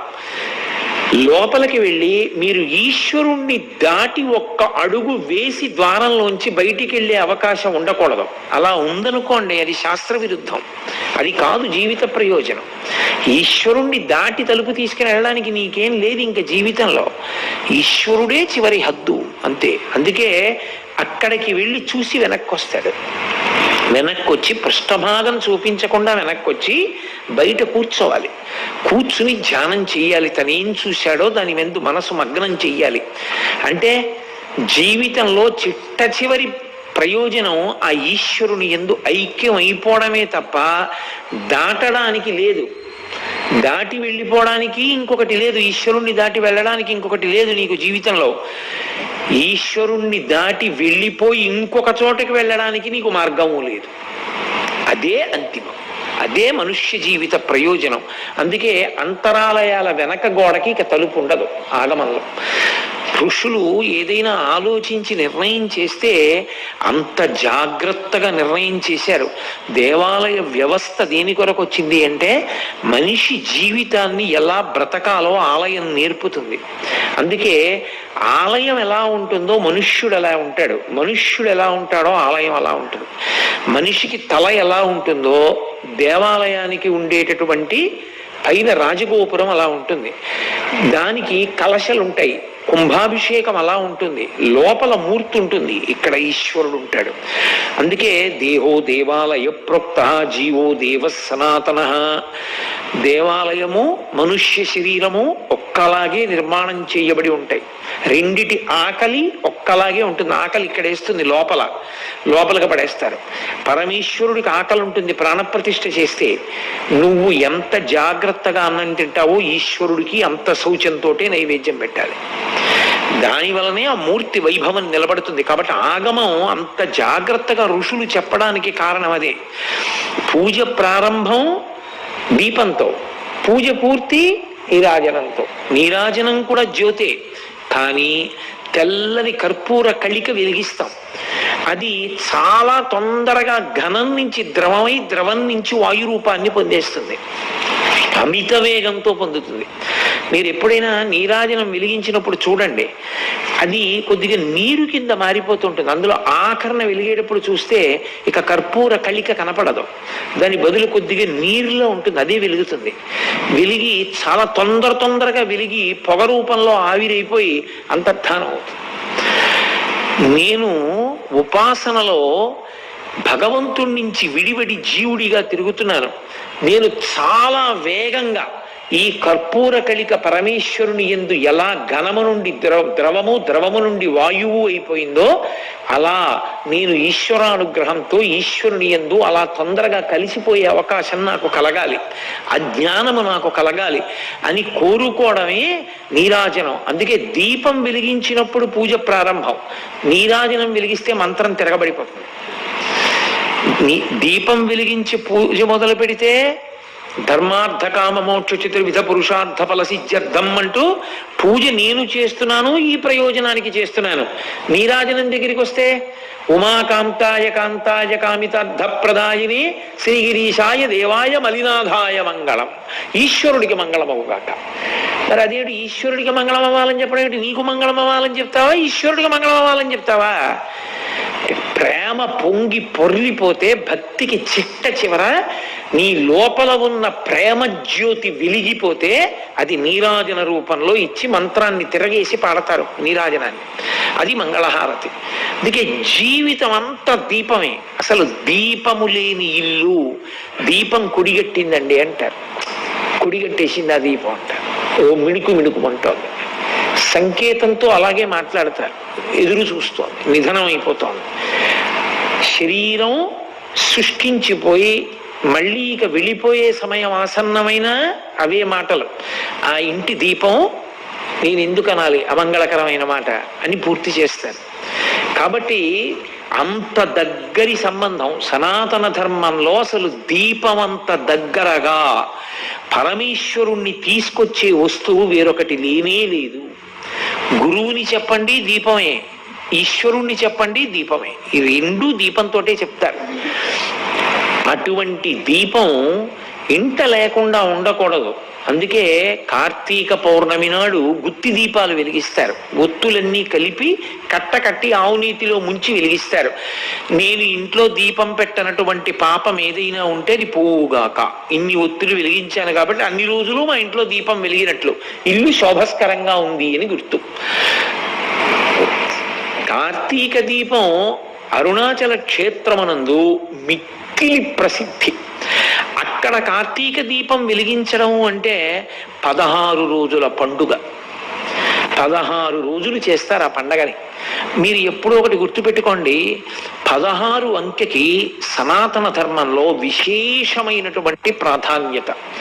షోడశి అమ్మవారు 16 కళలతో ఉంటుంది, చంద్రుడు 16 కళలతో ఉంటాడు. మనుష్యునకు 16 సంస్కారములు చేస్తారు. సంస్కారము అంటే అతడు ఈశ్వరుణ్ణి చేరుకోవడానికి వీలుగా సంస్కరిస్తారు. అతన్ని కొత్త విషయాలు నేర్పి అందుకు అనువుగా తయారు చేయడాన్ని సంస్కరించుట అన్న మాటతో వాడతారు. మీకు ఒక ఉదాహరణ చెప్పాలంటే, భగవంతుడికి ఒక కొబ్బరికాయ కావాలనుకోండి, ఒక కొబ్బరికాయ కొడదామని మీరు అనుకున్నారు, సంస్కరించుట అని ఒకటి ఉంటుంది. ముందు ఒక కొబ్బరి బొండాన్ని తీసుకొస్తారు, ఆ కొబ్బరి బొండాన్ని ఊలుస్తారు, ఆ తర్వాత చుట్టూ కొంత పీచు ఉంటుంది, ఆ పీచు కూడా తీసేస్తారు. శిఖ తీయకూడదు, శిఖ ఉండిపోతుంది. చక్క పీచంతా తీసి అక్కడ తీసుకొచ్చి పెడతారు. ఇప్పుడు కొబ్బరికాయ మీరు దేవాలయంలో కొట్టడానికి వీలైన రీతిని పొందింది. సంస్కరిస్తే బొండాన్ని కొబ్బరికాయ కొట్టడానికి యోగ్యమైంది, భగవంతుణ్ణి చేరడానికి యోగ్యమైంది. అలా మనిషి పుట్టుకతో అజ్ఞాని, మనిషి పుట్టుకతో భగవంతుణ్ణి చేరడానికి కావలసినటువంటి సాధన సంపత్తులను తనకు తానుగా తెచ్చుకున్నవాడు కాడు. గురువు ఇస్తాడు, తల్లి ఇస్తుంది, తండ్రి ఇస్తాడు, సమాజం ఇస్తుంది, వీళ్ళందరు ఇస్తారు. అందుకే సంస్కారములు అంటారు. ఈ సంస్కారములు చేస్తూ పెడతారు. అందుకే సనాతన ధర్మంలో ఆ సంస్కారములు కూడా 16 సంస్కారములు. 16వ సంస్కారము చిట్ట చివరిదేది అంటే అగ్ని సంస్కారము, అంత్యేష్టి సంస్కారం. శరీరాన్ని పట్టుకెళ్ళి కొడుకు హవిస్సుగా అగ్నిహోత్రంలో పడేయడం, అగ్నితోటే పూర్తి. కాబట్టి అటువంటి ఆ 16 సంస్కారములు ఏవి ఉన్నాయో అవి 16 చంద్రుని యొక్క కళలు, షోడశ సంస్కారములు అంటారు. ఈ సంస్కారముల వలన మనిషి అర్హతని పొందుతూ ఉంటాడు. ఈ పని చేయడానికి అర్హత పొందుతాడు. బ్రహ్మచారి ఉపనయనం చేసుకున్నాడు, గాయత్రి చేయడానికి అర్హత పొందాడు. గృహస్థు ధర్మపత్నిని స్వీకరించాడు, యజ్ఞయాగాదులు చెయ్యడానికి అర్హత పొందాడు. వానప్రస్థు వైరాగ్యాన్ని పొంది తపస్సు చేయడానికి అర్హత పొందాడు. సన్యాసి సర్వసంగ పరిత్యాగం చేసి శరీరం మీద భ్రాంతి విడిచిపెట్టేశాడు. ఈ 16 రోజుల పండుగలు మీరు అందుకే చూడండి, మనకి సనాతన ధర్మంలో ఏ పెద్ద క్రతువు జరిగినా మళ్ళీ 16 రోజుల పండగ ఉంటుంది. పెళ్లి జరిగిందనుకోండి, 16 రోజుల పండగ చేశారండి అంటారు. 16 రోజుల పండుగలో మొదటి 3 రోజులు దేవతలందరికీ తెలియచేస్తారు. దేవతలందరినీ ఆహ్వానం పలుకుతారు. వాళ్ళు సిద్ధపడాలి. ముందు దేవతలు సిద్ధంగా ఉండాలి ఆ ఉత్సవానికి. మనం చూడండి, ధ్వజారోహణము అని ఒక కార్యం చేస్తాం. బ్రహ్మోత్సవం చేసేటప్పుడు ధ్వజాన్ని పైకెత్తుతాం. ఆ ధ్వజాన్ని పైకెత్తితే దేవతలందరికీ ఆహ్వానం, ఉత్సవం జరుగుతోంది, వచ్చి మీరు ఉండండి, ఇంకా మీరు ఇతర పనులు పెట్టుకుని వెళ్ళిపోకండి అని చెప్తారు. ఎందుకంటే మీరు ఏదైనా ఒక పెద్ద క్రతువు చేస్తున్నారు అంటే ఆ క్రతువులో దేవతల్ని ముందు పిలవాలి, ముందు వాళ్ళని పిలిచి కూర్చోబెట్టాలి. అందుకే పూర్వం పెళ్లి 3 రోజులు చెయ్యండి అథవా అనడానికి కారణం అదే. దేవతలు రానిది మీకు పండదు. దానికి 1000 మందిని పిలిచి భోజనాలు పెట్టక్కర్లేదు. పితృదేవతల్ని కూడా పిలవాలి. పితృదేవతల్ని కూడా పిలవడానికే దానికి ప్రత్యేకంగా పళ్ళాలు తీసుకొచ్చి మామిడి కొమ్మలతో కొట్టి మంత్రభాగం చేసి పితృదేవతల్ని పిలిచి ఆ ప్రాంగణంలో చెట్ల కొమ్మల మీద అక్కడ ఉండి ఆ క్రతువు చూసి ఆశీర్వచనం చేయమని అడుగుతారు. అలాగే దేవతలందరినీ పిలుస్తారు. దేవాలయ ఉత్సవమైనా అంతే, సమస్త దేవతల్ని ఆహ్వానం చేస్తారు. మీ అందరూ రండి అని పతాకాన్ని పైకెత్తుతారు. అసలు దేవాలయ వ్యవస్థలో గొప్పతనం ఎక్కడుందంటే ఈశ్వర ఉత్సవానికి సంబంధించినటువంటి మంగళవాద్యం తప్ప లౌకిక మంగళవాద్యము ఈశ్వరుడికి వినపడకూడదు. మీరు బాగా అర్థం చేసుకున్నారో లేదో నేను చెప్పిన మాట. ఒక దేవాలయ ప్రాంగణం ఉందనుకోండి, ఆ దేవాలయ ప్రాంగణం దగ్గర నుంచి ఒక పెళ్లి ఊరిరిగింపు వెళ్ళిపోతోంది. వెళ్ళిపోతున్నప్పుడు వాళ్ళు బాజాలతో భజంత్రీలతో వెళుతున్నారు. అందుకు ధ్వజస్తంభం పెడతారు. ధ్వజస్తంభం కనపడగానే ఆఫ్ చేసేయాలి, ఇక మోగించకూడదు. మీరు గృహప్రవేశానికి ఓ శివాలయం ముందు నుంచి వెళుతున్నారనుకోండి, శివాలయం ముందు కూడా మంగళవాద్యం చేస్తూ వెళ్ళకూడదు. శివాలయానికి అంత దూరంలో ఆఫ్ చేయాలి మంగళవాద్యం. మీరు నిశ్శబ్దంగా వచ్చి శివాలయం ముందు నిలబడి నమస్కారం చేసి శివాలయాన్ని దాటిన తర్వాత మళ్ళీ మంగళవాద్యం చెయ్యాలి. లేకపోతే మీరు ఈశ్వరుణ్ణి గౌరవించినట్టు కాదు, ఈశ్వరుణ్ణి అవమానించినట్టు. మంగళవాద్యం మీ స్వంతంకి పెట్టుకున్న దేవాలయ ప్రాంగణమునందు మ్రోగరాదు. అందుకే పూర్వం అన్ని దేవాలయాలు కట్టేవారు కాదు, ఇబ్బంది ఆచారాన్ని పాటించడం అని. దేవాలయ ధ్వజం కనపడింది అంటే మహారాజులు కూడా దిగిపోయేవారు, రథాలు నడిచేవారు ఆ దేవాలయ ప్రాకారం దాటిపోయే వరకు. ఈశ్వరుడు కూడా ప్రాకారముల లోపల ఉండేవాడు, ఆయన ఉత్సవానికి సంబంధించినవి. అందుకే పతాకం పట్టుకోవడం, గొడుగు పట్టుకోవడం, ఇవేవైనా సరే ఈశ్వరుడికే తప్ప. మీరు దేవాలయం రాజద్వారాన్ని దాటితే ఇక మీరు గొడుగు పట్టించుకోవడం, మీరు గొడుగేసుకోవడం, మీరు టోపీలు పెట్టుకోవడం, మీరు తలపాగాలు పెట్టుకోవడం, ఇలాంటి పనులిక చేయకూడదు. ఎవరికైనా అలా కట్టి తీసుకెడితే వారు మహాభక్తులని గుర్తు. మహాభక్తులని గుర్తు ఏమిటంటే వారిని రాజద్వారం దగ్గరే ఆపి ఆ ప్రత్యేకంగా వస్త్రాన్ని తలకి కట్టి వారిని పూర్ణకుంభం చూపించి ఆ పైకి ఉండే మామిడి మండలతో పూర్ణకుంభం వచ్చిందంటే లోపల ఉన్న ఈశ్వరుడు వచ్చాడని గుర్తు. అప్పుడు దాన్ని ముట్టుకుంటారు 2 చేతులతో. ముట్టుకుంటే పార్వతీ పరమేశ్వరుల పాదాలు ముట్టుకున్నారని, లోపల ఉన్న ఈశ్వరుడు స్వాగతం చెప్పడానికి బయటికి వచ్చాడు, అంతటి మహాభక్తుడు వచ్చాడని గుర్తు. ముందు పూర్ణకుంభం వెడుతోంది కాబట్టి మంగళవాద్యం చెయ్యాలి. పూర్ణకుంభం లేకుండా మంగళవాద్యం చేయకూడదు, అది మళ్ళీ ఈశ్వరుడి పట్ల అవమానం అవుతుంది. కాబట్టి అంత గౌరవం, అంత నియమాన్ని మన వాళ్ళు విధించారు. 16 రోజుల పండుగగా దేవతలందరినీ ఆహ్వానం చేస్తారు. అలా ఆహ్వానం చేస్తే మొదటి 3 రోజులు దేవతలకి సిద్ధం చేస్తారు. అంటే పతాకాన్ని పైకెత్తి ఆ మంటపాలన్నిటినీ కూడా సిద్ధం చేసి ఆ మంటపాల్లోకి ముందు ప్రధానమైనటువంటి దైవం ఎవరో ఆయన వస్తారు. అరుణాచలంలో ప్రధాన దైవం అపితకుచాంబా సమేత అరుణాచలేశ్వరుడు, ఆయన వస్తారు. ఆయన పల్లకీలో వచ్చి అక్కడ సింహాసనం మీద కూర్చుంటారు. అలా ఎన్నాళ్ళు? 16 రోజులు ఉండాలి. అక్కడే ఉంటాయి ఉత్సవమూర్తులు. ఉత్సవమూర్తి అంటే ధ్రువమూర్తి పనుపుని తిరుగుతాడు చరమూర్తి. ఆయన్ని కూర్చోపెట్టి 3 రోజులు దేవతాహ్వానమే చేస్తారు. 10 రోజులు ఉత్సవము అన్న మాటకు అర్థం ఏమిటి? ఎందరో ఎదురు చూస్తుంటారు ఈశ్వరుణ్ణి చూడాలని.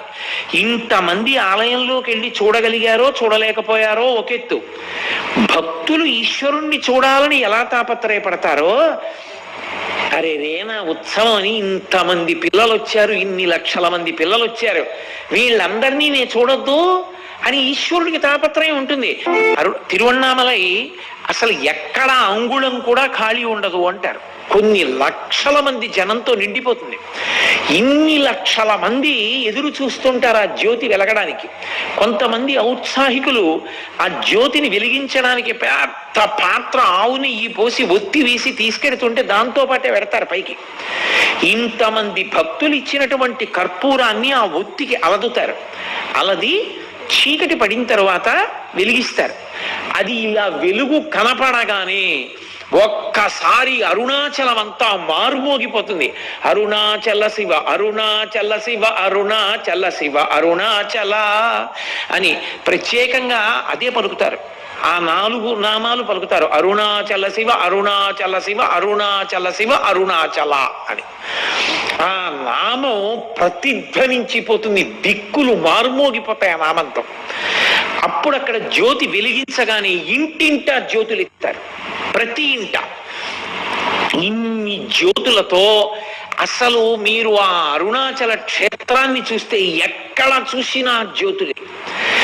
ఇన్ని లక్షల మంది ఆ జ్యోతి వెలుగుతూ ఉండగా పర్వతం మీద ఆ పౌర్ణమి నాడు ప్రదక్షిణం చేస్తారు. కార్తీక పౌర్ణమి నాడు ప్రదక్షిణం చేయడం అంటే మీరు నడవడానికి ఏం ఉండదు.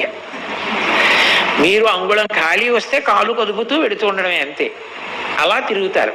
అసలు అది జనం ఇలా ఇలా నడుస్తూ ఆ గిరి చుట్టూ తిరిగే స్థితిని చూడడం చాలు, అంత అద్భుతంగా ఉంటుంది. కొండంతా జనంతో నిండిపోతుంది. అంత పెద్ద జ్యోతి వెలుగుతూ ఉంటుంది. భగవాన్ రమణుల గురించి సూర్యనాగమ్మ గారి లేఖల్లో మహాతల్లి వర్ణించారు. ఆ అరుణాచల జ్యోతి వెలిగించేటటువంటి రోజున రమణులు సాయంకాలం 4:30-5 అయ్యేటప్పటికి స్నానం చేసేసి వారు నడిచి వస్తుంటే ఆయనకి ఎంత సంతోషం.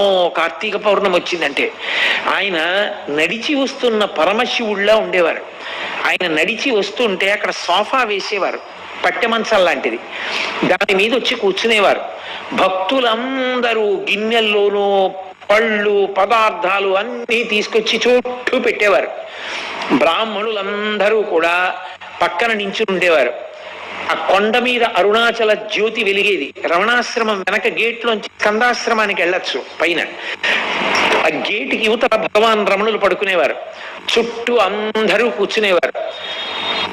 ఒక పక్క పౌర్ణమి చంద్రుడు ఆ జ్యోతిని వెలిగించగానే రమణుల సన్నిధానంలో కూడా బల్ల మీద జ్యోతి వెలిగించేవారు. వెలిగించగానే బ్రాహ్మణులందరూ లేచి నిలబడి కర్మణాన ప్రజాధనీన త్యాగేనైకే అమృతత్వమానసు పరీడనాకం నిహితం గుహాయాం విభ్రాజతే తద్యతయో విశంతి అని కైవల్యోపనిషత్ మంత్రం చెప్పేవారు. మంత్రం చెప్పిన తర్వాత అప్పుడు రమణులు తనలో తాను ధ్యాన పారవస్యంలో ఉండేవారు. సూర్యనాగమ్మ గారు రాసుకున్నారు, నా జన్మ సౌభాగ్యం పండింది. ఒక పక్క చూస్తే ఆకాశంలో పౌర్ణమి నాటి చంద్రబింబం, ఓ పక్కిలా తల తిప్పితే కొండ మీద వెలుగుతున్నటువంటి జ్యోతి, ఒక పక్కిలా తల తిప్పితే ఆ జ్యోతి కాంతి ముఖం మీద పడుతుండగా పరవశించిపోతున్న అపరపరమేశ్వరుడు భగవాన్ రమణులు ఏకకాలంలో 3 దర్శనం చేసి నా జన్మ ధన్యమైందని రాసుకున్నారు ఆవిడ. ఆ దీపమే పరమేశ్వరుడు, ఆ దీపమే అమ్మవారు, ఆ దీపమే సద్గురువు, అన్నీ ఆ దీపమే. అటువంటి అద్భుతమైనటువంటి ఆ కృత్తికా దీపోత్సవం నాడు తిరువణ్ణామలై పెట్టింది పేరు ఈ ఉత్సవం చేయడానికి. అంత అద్భుతంగా జరిగి 3, 4, 5 రోజులు ఆ జ్యోతి అలా వెలుగుతూనే ఉంటుంది, అలా చూస్తూనే ఉంటారు. ద్రవిడ దేశ సంప్రదాయంలో కృత్తికా దీపోత్సవానికి ముందు భరణి దీపాలని పెడతారు ఇంట్లో. అశ్వని భరణి కృత్తిక అని కదా, భరణి దీపము అని పెడతారు. అంటే 5 దీపాలు వెలిగిస్తారు ముందు రోజు. ఆ 5 దీపాలు దేనికి సంకేతము అంటే పరమశివుని యొక్క 5 ముఖాలు, సజ్జోజాత అఘోర తత్పురుష వామదేవ ఈశానములు, కాదు పంచభూతములు. పరమేశ్వరుడు ఈ సమస్త బ్రహ్మాండాన్ని దేనితో నిర్మాణం చేశాడంటే పంచభూతములే. బయట పంచభూతములే, పిండాండమునందు పంచభూతములే. పృథివీ ఆపస్ తేజో వాయు ఆకాశములు. బయట అవే ఉంటాయి, మట్టి ఉంటుంది, బయట ఆకాశము, బయట నీరు, బయట నిప్పు, బయట పృథివీ ఆపస్ తేజో వాయు గాలి. ఇక్కడ పృథివీ, నీరు, గాలి, అగ్ని, వాయువు అవే ఉంటాయి. ఈ 5 ఒకదాంతో ఒకటి సమన్వయమైనంత కాలం బ్రతికున్నాడని గుర్తు. దీంతో ఇది సమన్వయం అవ్వకపోతే ఇది ఆగిపోయిందని గుర్తు. మీకు నేను ఒక ఉదాహరణ చెప్పాలి అంటే, ఇందులో పృథివి లేదు. పృథివి లేదంటే ఇందులో అన్నం లేదు, ఆకలేస్తోంది. బయట నుంచి పృథివి అంటే ఓ యాపిల్ పండు తెచ్చి ఇందులో పడేశాడు, తిన్నాడు. అందులో పృథివిలో ఉన్న యాపిల్ పండు అనే పృథివిని పిండాండం పుచ్చుకుంది, జీర్ణం చేసుకుంది. కొంత పిప్పి మిగిలిపోయింది. ఎవరు పుచ్చుకుంటారు? మళ్ళీ బ్రహ్మాండమే పుచ్చుకుంటుంది పొద్దున్నే ఆ పిప్పిని. మళ్ళీ దీనికి దాహం వేసింది, బ్రహ్మాండంలో నీళ్లు పట్టుకొచ్చి పిండాండంలో పోస్తాడు. పిండాండంలో నీళ్లు మిగిలిపోయి బ్రహ్మాండంలో వదిలిపెట్టేస్తాడు. పిండాండానికి ఊపిరి వాయువు కావాలి, బ్రహ్మాండంలోంచి పుచ్చుకుంటాడు.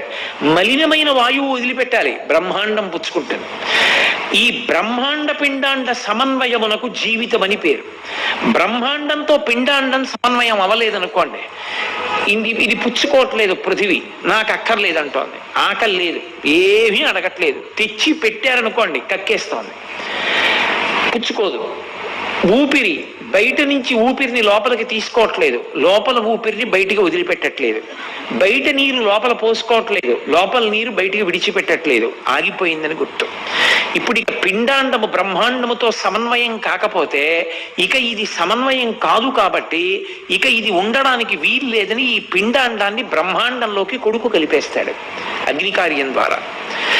ఈ బ్రహ్మాండ పిండాండ సమన్వయానికి గుర్తుగా 5 భూతముల చేత పరమేశ్వరుడు ఈ ప్రపంచాన్నంతటినీ నిర్మాణం చేసి నిర్వహింపచేస్తున్నాడు అని చెప్పడానికి 5 దీపాలు వెలిగిస్తారు. దానికి భరణి దీపము అని పేరు. ఇంటింటా 5 జ్యోతులు వెలుగుతాయి. ఇంటింటా 5 దీపాలు వెలిగించి ఈ 5 దీపాలు కృత్తికా దీపంగా ఒక దీపంగా మారిపోతాయి. ఒక దీపంగా వెలిగిస్తారు. అంటే ఈ 5 కూడా చిట్ట చివరికి పరమేశ్వరునిలోనికి వెళ్ళిపోతాయి. పృథివీ ఆపస్ తేజో వాయు ఆకాశములు 5 ఎవరిలోకి వెళ్ళిపోతాయంటే మహాప్రళయంలో పరమేశ్వరుడిలోకి వెళ్ళిపోతాయి. ఇంకా ఏమీ ఉండదు, ఆయన ఒక్కడే ఉంటాడు. ఆయన తప్ప వేరొకటి ఉండదు. దానికి సూచనగా కృత్తికా దీపాన్ని ఒక జ్యోతిని వెలిగిస్తారు. ఇలా భరణి దీపము కృత్తికా దీపము అని 2 దీపాలుగా ఇళ్లల్లో వెలిగిస్తారు. దేవాలయంలో మాత్రం కృత్తికా దీపోత్సవము అన్న పేరుతో ఒక్క దీపాన్ని కొండ మీదకి తీసుకెళ్లి వెలిగిస్తారు. ఇంత అద్భుతమైనటువంటి కృత్తికా దీపోత్సవం సంవత్సరంలో జరిగి ఎంతమందో ప్రపంచవ్యాప్తంగా ఎన్ని దేశాల నుండో వచ్చి అసలు ఆ జ్యోతి దర్శనం చేసుకుని పొంగిపోయేది ఒక్క తిరువన్నామలైలోనే. కొంతమంది అయితే జ్యోతి వెలిగించడానికి పట్టుకెళ్ళేటటువంటి పాత్రతో పాటే కొండెక్కుతారు. ఎక్కి అక్కడ బ్రాహ్మణులు మంత్రభాగం చేసి అది వెలిగించినప్పుడు దగ్గర నుంచి చూసి ధన్యులై కిందకి దిగొచ్చి ఇది ప్రదక్షిణం చేస్తారు. అకస్మాత్తుగా ఓ సర్కస్ కంపెనీ వాళ్ళు తిరువన్నామలై వచ్చి, మేము గుడారం అవి వేసుకోవాలి, మాకు సమయం లేదు, నువ్వు 800 పరోటాలు చేసి బగలవా అన్నారు. ఆ మైదా పిండితో కలిపి తొందరగా పరోటాలు చేసి ఇచ్చి ఆ రోజున విశేషమైన లాభం గడించాడు. ఆయన చేష్టితములంత విచిత్రంగా ఉండేవి. ఆయన ఎడమ చేతిలో 3 శూలములు ఉండేవి. 3 శూలములు అంటే శూలాల గుర్తులు. కుడి చేతిలో ఎర్రటి వలయం ఉండేది. ఆయన ఎంత ఆశ్చర్యకరమైన పనులు చేసేవారంటే, ఆయన ఎప్పుడూ తిరువన్నామలై విడిచిపెట్టి వెళ్ళలా. భగవాన్ రమణులు ఎలా వెళ్ళలేదో అలాగే శేషాద్రి స్వామి కూడా ఉన్నంతకాలము తిరువన్నామలై విడిచిపెట్టకుండానే ఉండేవారు. పిచ్చివాళ్లే తిరుగుతుండేవారు, ఉన్మాది అనుకునేవారు. అక్కడే దగ్గరలో విఠోబా స్వామి వారిని ఒక స్వామివారు ఉండేవారు పక్క ఊళ్ళో. ఆయన మంచి మహాత్యం కలిగిన వాళ్ళు, తపస్సిద్ధి పొందినవారు.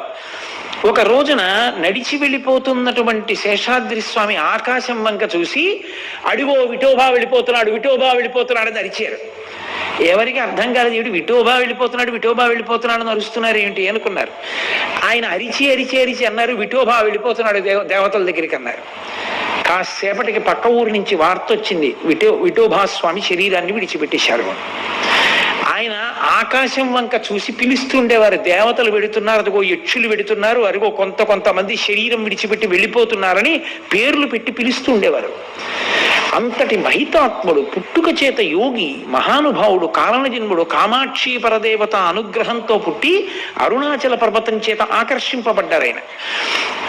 అటువంటి మహాయోగి ఆయన ఒక్క తిరువన్నామలైలోనే తిరుగుతూ ఉండేవారు. అటువంటి వారిని బలవంతంగా వేరొక ఊరు తీసుకెళ్లాలని, మా ఊరు రండి అంటే నేను రానన్నారు ఆయన.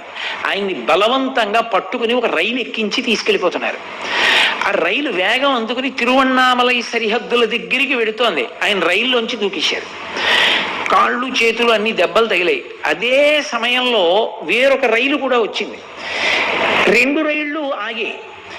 అవతల రైల్లోంచి దిగిన వ్యక్తి ఆత్మహత్యా ప్రయత్నం చేశాడు. ఇతన్ని పోలీసులకు అప్పచెప్తానని చెప్పి ఆ అవతల రైలు యొక్క డ్రైవరు గార్డు కలిసి ఈయన్ని పోలీసులకు అప్పచెప్తామని చెప్పి రైలు ఎక్కించారు. మళ్ళీ 2వ రైలు ఎక్కించి ఇంజిన్ డ్రైవర్ వెళ్ళి ఇంజిన్ స్టార్ట్ చేశాడు. కానీ రైలు కదలలేదు. ఎక్కడ పొరపాటు వచ్చిందో అర్థం కాలేదు. ఎంతమంది వచ్చి చూసినా రైలు కదలలేదు.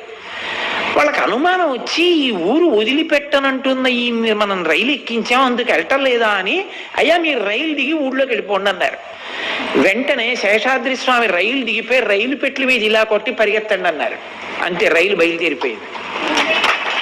ఆయన మహితాత్ముడు. అంటే మీరు ఒక్క విషయం గుర్తుపెట్టుకోవాలి, అలా జరుగుతాయా అండి అని మీకు అనుమానం ఉండొచ్చు. యోగి వాక్కుని ఈశ్వరుడు సత్యం చేస్తాడు. సత్యాన్ని యోగి పలుకుతాడు అనుకుంటే పొరపాటు. ఒకటి మీరు బాగా జ్ఞాపకం పెట్టుకోవాలి, అసలు యోగికి దీని మీద ఏమీ అనురక్తి ఉండదు. మనం ఏం చేస్తామంటే తప్పంతా ఎక్కడ చేస్తామంటే వీటిని మనం పట్టుకుని ఇందుచేత పూజనీయుడంటాం మనం. దాన్ని వాళ్ళు చాలా అసహ్యించుకుంటారు. నేను మీకు అబద్ధం చెప్తున్నాను అనుకుంటే సురేశ్వరాచార్యులు వారు వార్తికం చేశారు దక్షిణామూర్తి స్తోత్రం మీద. అందులో వారు ఒక మాట అంటారు, పక్షి రెట్ట వేస్తే ఉత్తరయ్యం మీద పడింది అనుకోండి, నేను తీసి ఇలా కొట్టేసి కడిగేసుకున్నట్టే యోగి సిద్ధుల గురించి వెంపర్లాడడు. యోగి సిద్ధులను పట్టుకుని యోగిని గొప్పవాడని చెప్పకూడదు. యోగి ఎందుకు సిద్ధులు వస్తాయో తెలుసా? వాళ్ళు కావాలని ప్రకటనం చేయరవి, అవి వాళ్ళకి వశమవుతాయి. అష్టసిద్ధులు వశమవుతాయి. ఎందుకంటే ఎప్పుడూ ఈశ్వరునితో కలిసి ఉంటారు. అనేన యుజ్యతే ఇది యోగ అంటాడు పతంజలి. ఉన్న కారణం చేత వాళ్ళ నోటి వెంట ఏదొచ్చిందో అది సత్యమవుతుంది. అది యోగి యొక్క గొప్పతనం. యోగి వైశిష్ట్యాన్ని పరిశీలించాలి తప్ప యోగి సిద్ధుల్ని పట్టుకుని అందుకు గొప్పవాడంటూ మీరు మాట్లాడకూడదు. దోషం అది. అలా మాట్లాడకూడదు. ఇప్పుడు అలా మాట్లాడితే అసలు ఆ యోగులే ఇష్టపడరు. కానీ మరి ఎందుకు చెప్తున్నారండి మీరు నన్ను అని అడగచ్చు. ఒక యోగి వైభవంగా చెప్తున్నాను అంతే. దాన్ని ఆయనకి పరమేశ్వరుడితో ఆయన ఎంత కలిసిపోయి ఉండడం వల్ల ఆయన వాక్కు ఈశ్వర వాక్కు అయిందో మీకు నేను చెప్తున్నాను. ఆయన ఒకనొకప్పుడు ఒక శవం శ్మశానానికి తీసుకెడుతుంటే దాని వెనక ఆయన వెళ్ళారు. ఆయన శవాన్ని ముట్టుకున్న శవానికి ఆశీర్వచనం చేశారు. ఆశీర్వచనం చేసి శవం వెనక వెళ్ళిపోతున్నారు. వెళ్ళిపోతుండగా పక్కన ఓ ఇంట్లో పెళ్లి జరుగుతోంది. అకస్మాత్తుగా ఇంట్లోకి వచ్చారు. ఆ ఇంట్లో వాళ్ళు అసహించుకున్నారు. చిచి శవం వెనకాతలు వచ్చాడు, శవాన్ని ముట్టుకున్నాడు, పెళ్లి ఇంట్లోకి వచ్చాడు, వద్దంటే లేనిపోని గొడవ.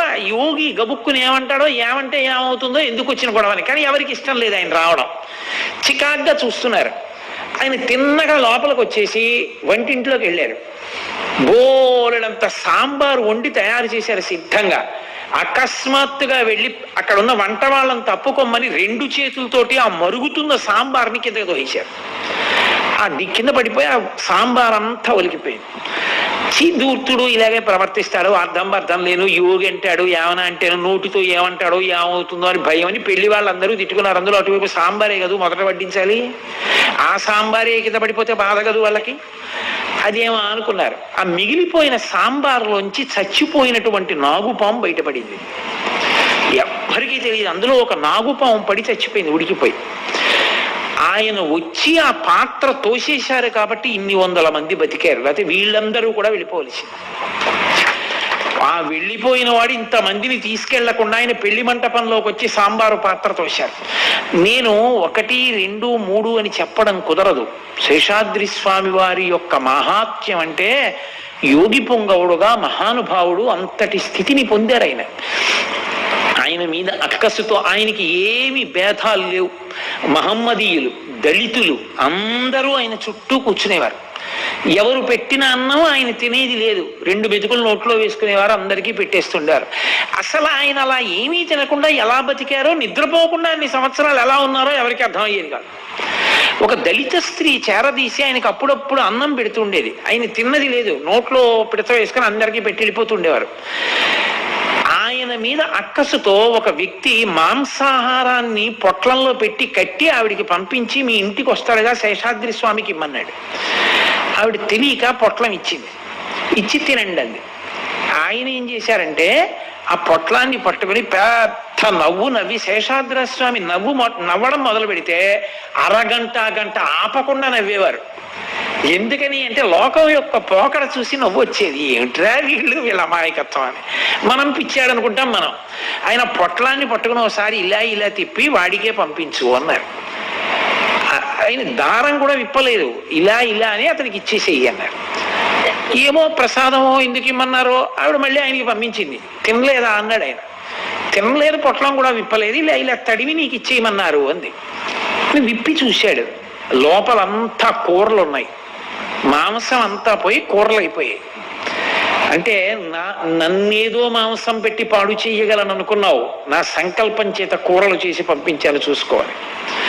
ఒకప్పుడు పాపం ఆయన్ని బలవంతంగా పట్టేసుకున్నారు అందరూ కలిసి. ఆయనే లోకానికి రమణ మహర్షిని చూపించాడు. రమణ మహర్షి అక్కడ ఉన్నారన్న విషయం ప్రపంచంలో ఎవ్వరికీ తెలియదు. తిరువణ్ణామలైలో నేను ఎదుట రమణ మహర్షి యొక్క జీవితాన్ని ప్రస్తావన చేసినప్పుడు ప్రత్యేకంగా దాని గురించి ప్రస్తావన చేస్తాను. పాతాళలింగం దగ్గర అప్పుడు అంతా పాడుపడిపోయి ఉండేది. సిద్ధ పురుషుని యొక్క సమాధి, దాని మీద శివలింగం ఉన్నాయి అని నేను మీతో మనవి చేశాదే పాతాళలింగం అంటారని. అక్కడ కూర్చుని భగవాన్ రమణులు తపస్సు చేస్తుంటే తేళ్లు జెర్రిలు తొడల కింద చేరి కురికేస్తుండేవి. నిత్తురు కారిపోయి అట్టలు కట్టింది. ఎవరు వెళ్ళేవారు కాదు అసలు ఆ లోపలికి. అక్కడ ఏనుగు ఉండేది అంతే. అసలు ఆ గుడి దగ్గరికి ఎవరు వెళ్ళేవారు కాదు, కిందకి ఎవరు దిగే అవకాశం లేదు. శేషాద్రి స్వామి అకస్మాత్తుగా అక్కడికి వెళ్ళి నిలబడి పెద్ద కేకలేశారు. ఒక బ్రాహ్మణ స్వామి ఇందులో ఉన్నాడు, పిల్లవాడు పైకి తీసుకురండి అని అరిచారు. అరిస్తే అక్కడ ఉన్న వాళ్ళు వచ్చి అందులో ఉన్నాడని మీకు ఎలా తెలుసు అని అడిగారు. ఆయన అన్నారు, నేను కామాక్షిని, నేను పార్వతిని, నా బిడ్డ సుబ్రహ్మణ్యుడు ఉంటే నాకు తెలియదు, అందులోనే ఉన్నాడు, తీసుకురండి బయటికి అని వెళ్ళిపోయారు. వీళ్ళందరూ నిజమా కాదా అని మెలిగారంతా. పెద్ద డొంకలు తుప్పలుగా ఉండేది. కర్రలతో పక్కకి తీసి మెల్లిగా లోపలికి వెళ్ళి చూసేటప్పటికి తనలో తాను రమిస్తూ భగవాన్ రమణులు కూర్చుని తపస్సమాధిలో ఉన్నారు. అప్పుడు అక్కడి నుంచి కూర్చున్న వారిని కూర్చున్నట్టే పైకి ఎత్తి పట్టుకొచ్చి ఇప్ప చెట్టు కింద కూర్చోబెట్టారు. భగవాన్ రమణుల్ని లోకానికి చూపించినటువంటి మహాపురుషులు శేషాద్రి స్వామి.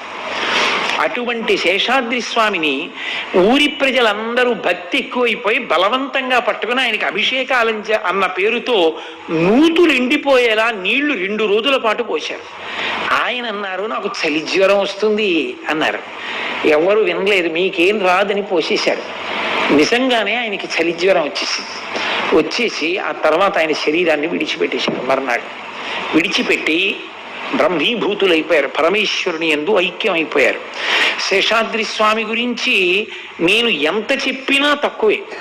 ఆ శేషాద్రి స్వామి వారి యొక్క భౌతిక శరీరాన్ని ఊరిరిగింపు చేసి తిరువణ్ణామలై అంతా ఇప్పుడు రమణ మహర్షి ఆశ్రమం ఎక్కడుందో దాని పక్కనే శేషాద్రి స్వామి ఆశ్రమం ఉంటుంది. ఆ ఆశ్రమానికి తీసుకొచ్చి అక్కడ భూస్థాపితం చేశారు. చేసి దాని మీద శివలింగం ఉంచారు. ఇప్పటికీ శేషాద్రి స్వామిని నమ్ముకున్న వాళ్ళు చెప్తూ ఉంటారు, ఇప్పటికీ ఆయన జ్యోతిస్వరూపంతో కనపడతారని, భక్తుల్ని అనుగ్రహిస్తారని. ఆయన గురించి చెప్పుకున్నా, ఆయన గురించి విన్నా, ఆయనకి నమస్కారం చేసినా ఆయన వెంటనే గురుస్థానంలో కూర్చుని మనందరినీ కాపాడతారు అని చెప్తారు. అంతటి మహాపురుషులు. అరుణాచలం వాళ్ళ అమ్మగారి నోటి వెంట ఉచ్చరింపబడి అంతటి మహాయోగి పురుషుణ్ణి ఆకర్షించి తన దగ్గరికి లాక్కుంది. అందుకని కృత్తికా దీపోత్సవం రూపంలో జ్యోతి దర్శనం జరగడం కాదు, ఎన్నో జ్యోతులు, ఎందరో గురువులు, ఎందరో ఆచార్య పురుషులు, ఎందరో మహాపురుషులు అరుణాచలమనబడేటటువంటి ఆ పరమశివుని చేత ఆకర్షింపబడి ఆ అరుణాచల పట్టణ ప్రవేశం చేసి అక్కడ నివాసం చేసి మనందరినీ కూడా ఎంతో గొప్పగా అనుగ్రహించారు. అంతటి మహాపురుషులందరూ కూడా నివసించి తిరిగినటువంటి భూమి ఒక్క శేషాద్రి స్వామి కాదు. నాకు 9 రోజుల్లో 8 రోజుల్లో చెప్పడానికి అవకాశం లేక కానీ ఎంతమంది మహాయోగులు తిరిగినటువంటి పవిత్ర భూమో. అరుణాచలం.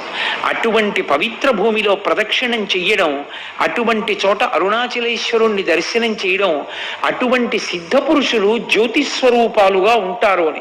ఉంటారు ఏమి, ఇప్పటికీ ఎందరో నమ్ముతారు. అందున శేషాద్రి స్వామి ఆశ్రమంలో ఉన్నటువంటి దక్షిణామూర్తి విగ్రహాన్ని చూసి తీరాలి. అంత అద్భుతంగా ఉంటుంది. శేషాద్రి స్వామి ఆశ్రమంలో ఉండేటటువంటి రూమ్స్లో, అక్కడ ఉన్న గదుల్లో వసతి ఉన్న వాళ్ళకి ఎదురుగుండా కళ్ళు తెరిచేటప్పటికి, తలుపు తెరుచుకొని కళ్ళు తెరిచి నిద్ర లేవగానే స్థూల శివుడు కనపడుతూ ఉంటాడు. ఎందుకని అంటే అది కొండ పాదంలోనే ఉంది ఆ ఆశ్రమం అంతా. చాలా అద్భుతంగా ఉంటుంది, ఎనలేని ప్రశాంతతతో ఉంటుంది. కాబట్టి చక్కగా శేషాద్రి స్వామి ఆశ్రమాన్ని మీ అందరూ కూడా అరుణాచలం వెళ్ళినప్పుడు దర్శనం చేసుకోండి. అటువంటి మహాపురుషుని యొక్క అనుగ్రహం మనందరికీ కలగాలి అని ఆ అరుణాచలేశ్వరుణ్ణి, అపితకుచాంబని, కామాక్షి పరదేవతని ప్రార్థన చేద్దాం. కాబట్టి మంగళాశాసన పరై మదాచార్య పురోగమై సర్వైశ్చ పూర్వైరాచార్యై సత్కృతాయాస్తు మంగళం. మంగళం కోసలేంద్రాయ మహనీయ గుణాత్మనే చక్రవర్తి తనూజాయ సర్వభౌమాయ మంగళం. ఉమాకాంతాయ కాంతాయ కామితార్థ ప్రదాయిని శ్రీగిరీశాయ దేవాయ మలినాథాయ మంగళం. కరచరణకృతం వా కర్మ వాక్కాయజం వా శ్రవణనైనజం వా మానసం వాపరాధం విహితం వా సర్వమేత్తక్షమస్వా శివ శివ కరుణాబ్ధే శ్రీ మహాదేవ శంభో. సర్వం శ్రీ ఉమామహేశ్వర పరబ్రహ్మార్పణమస్తు. స్వస్తి.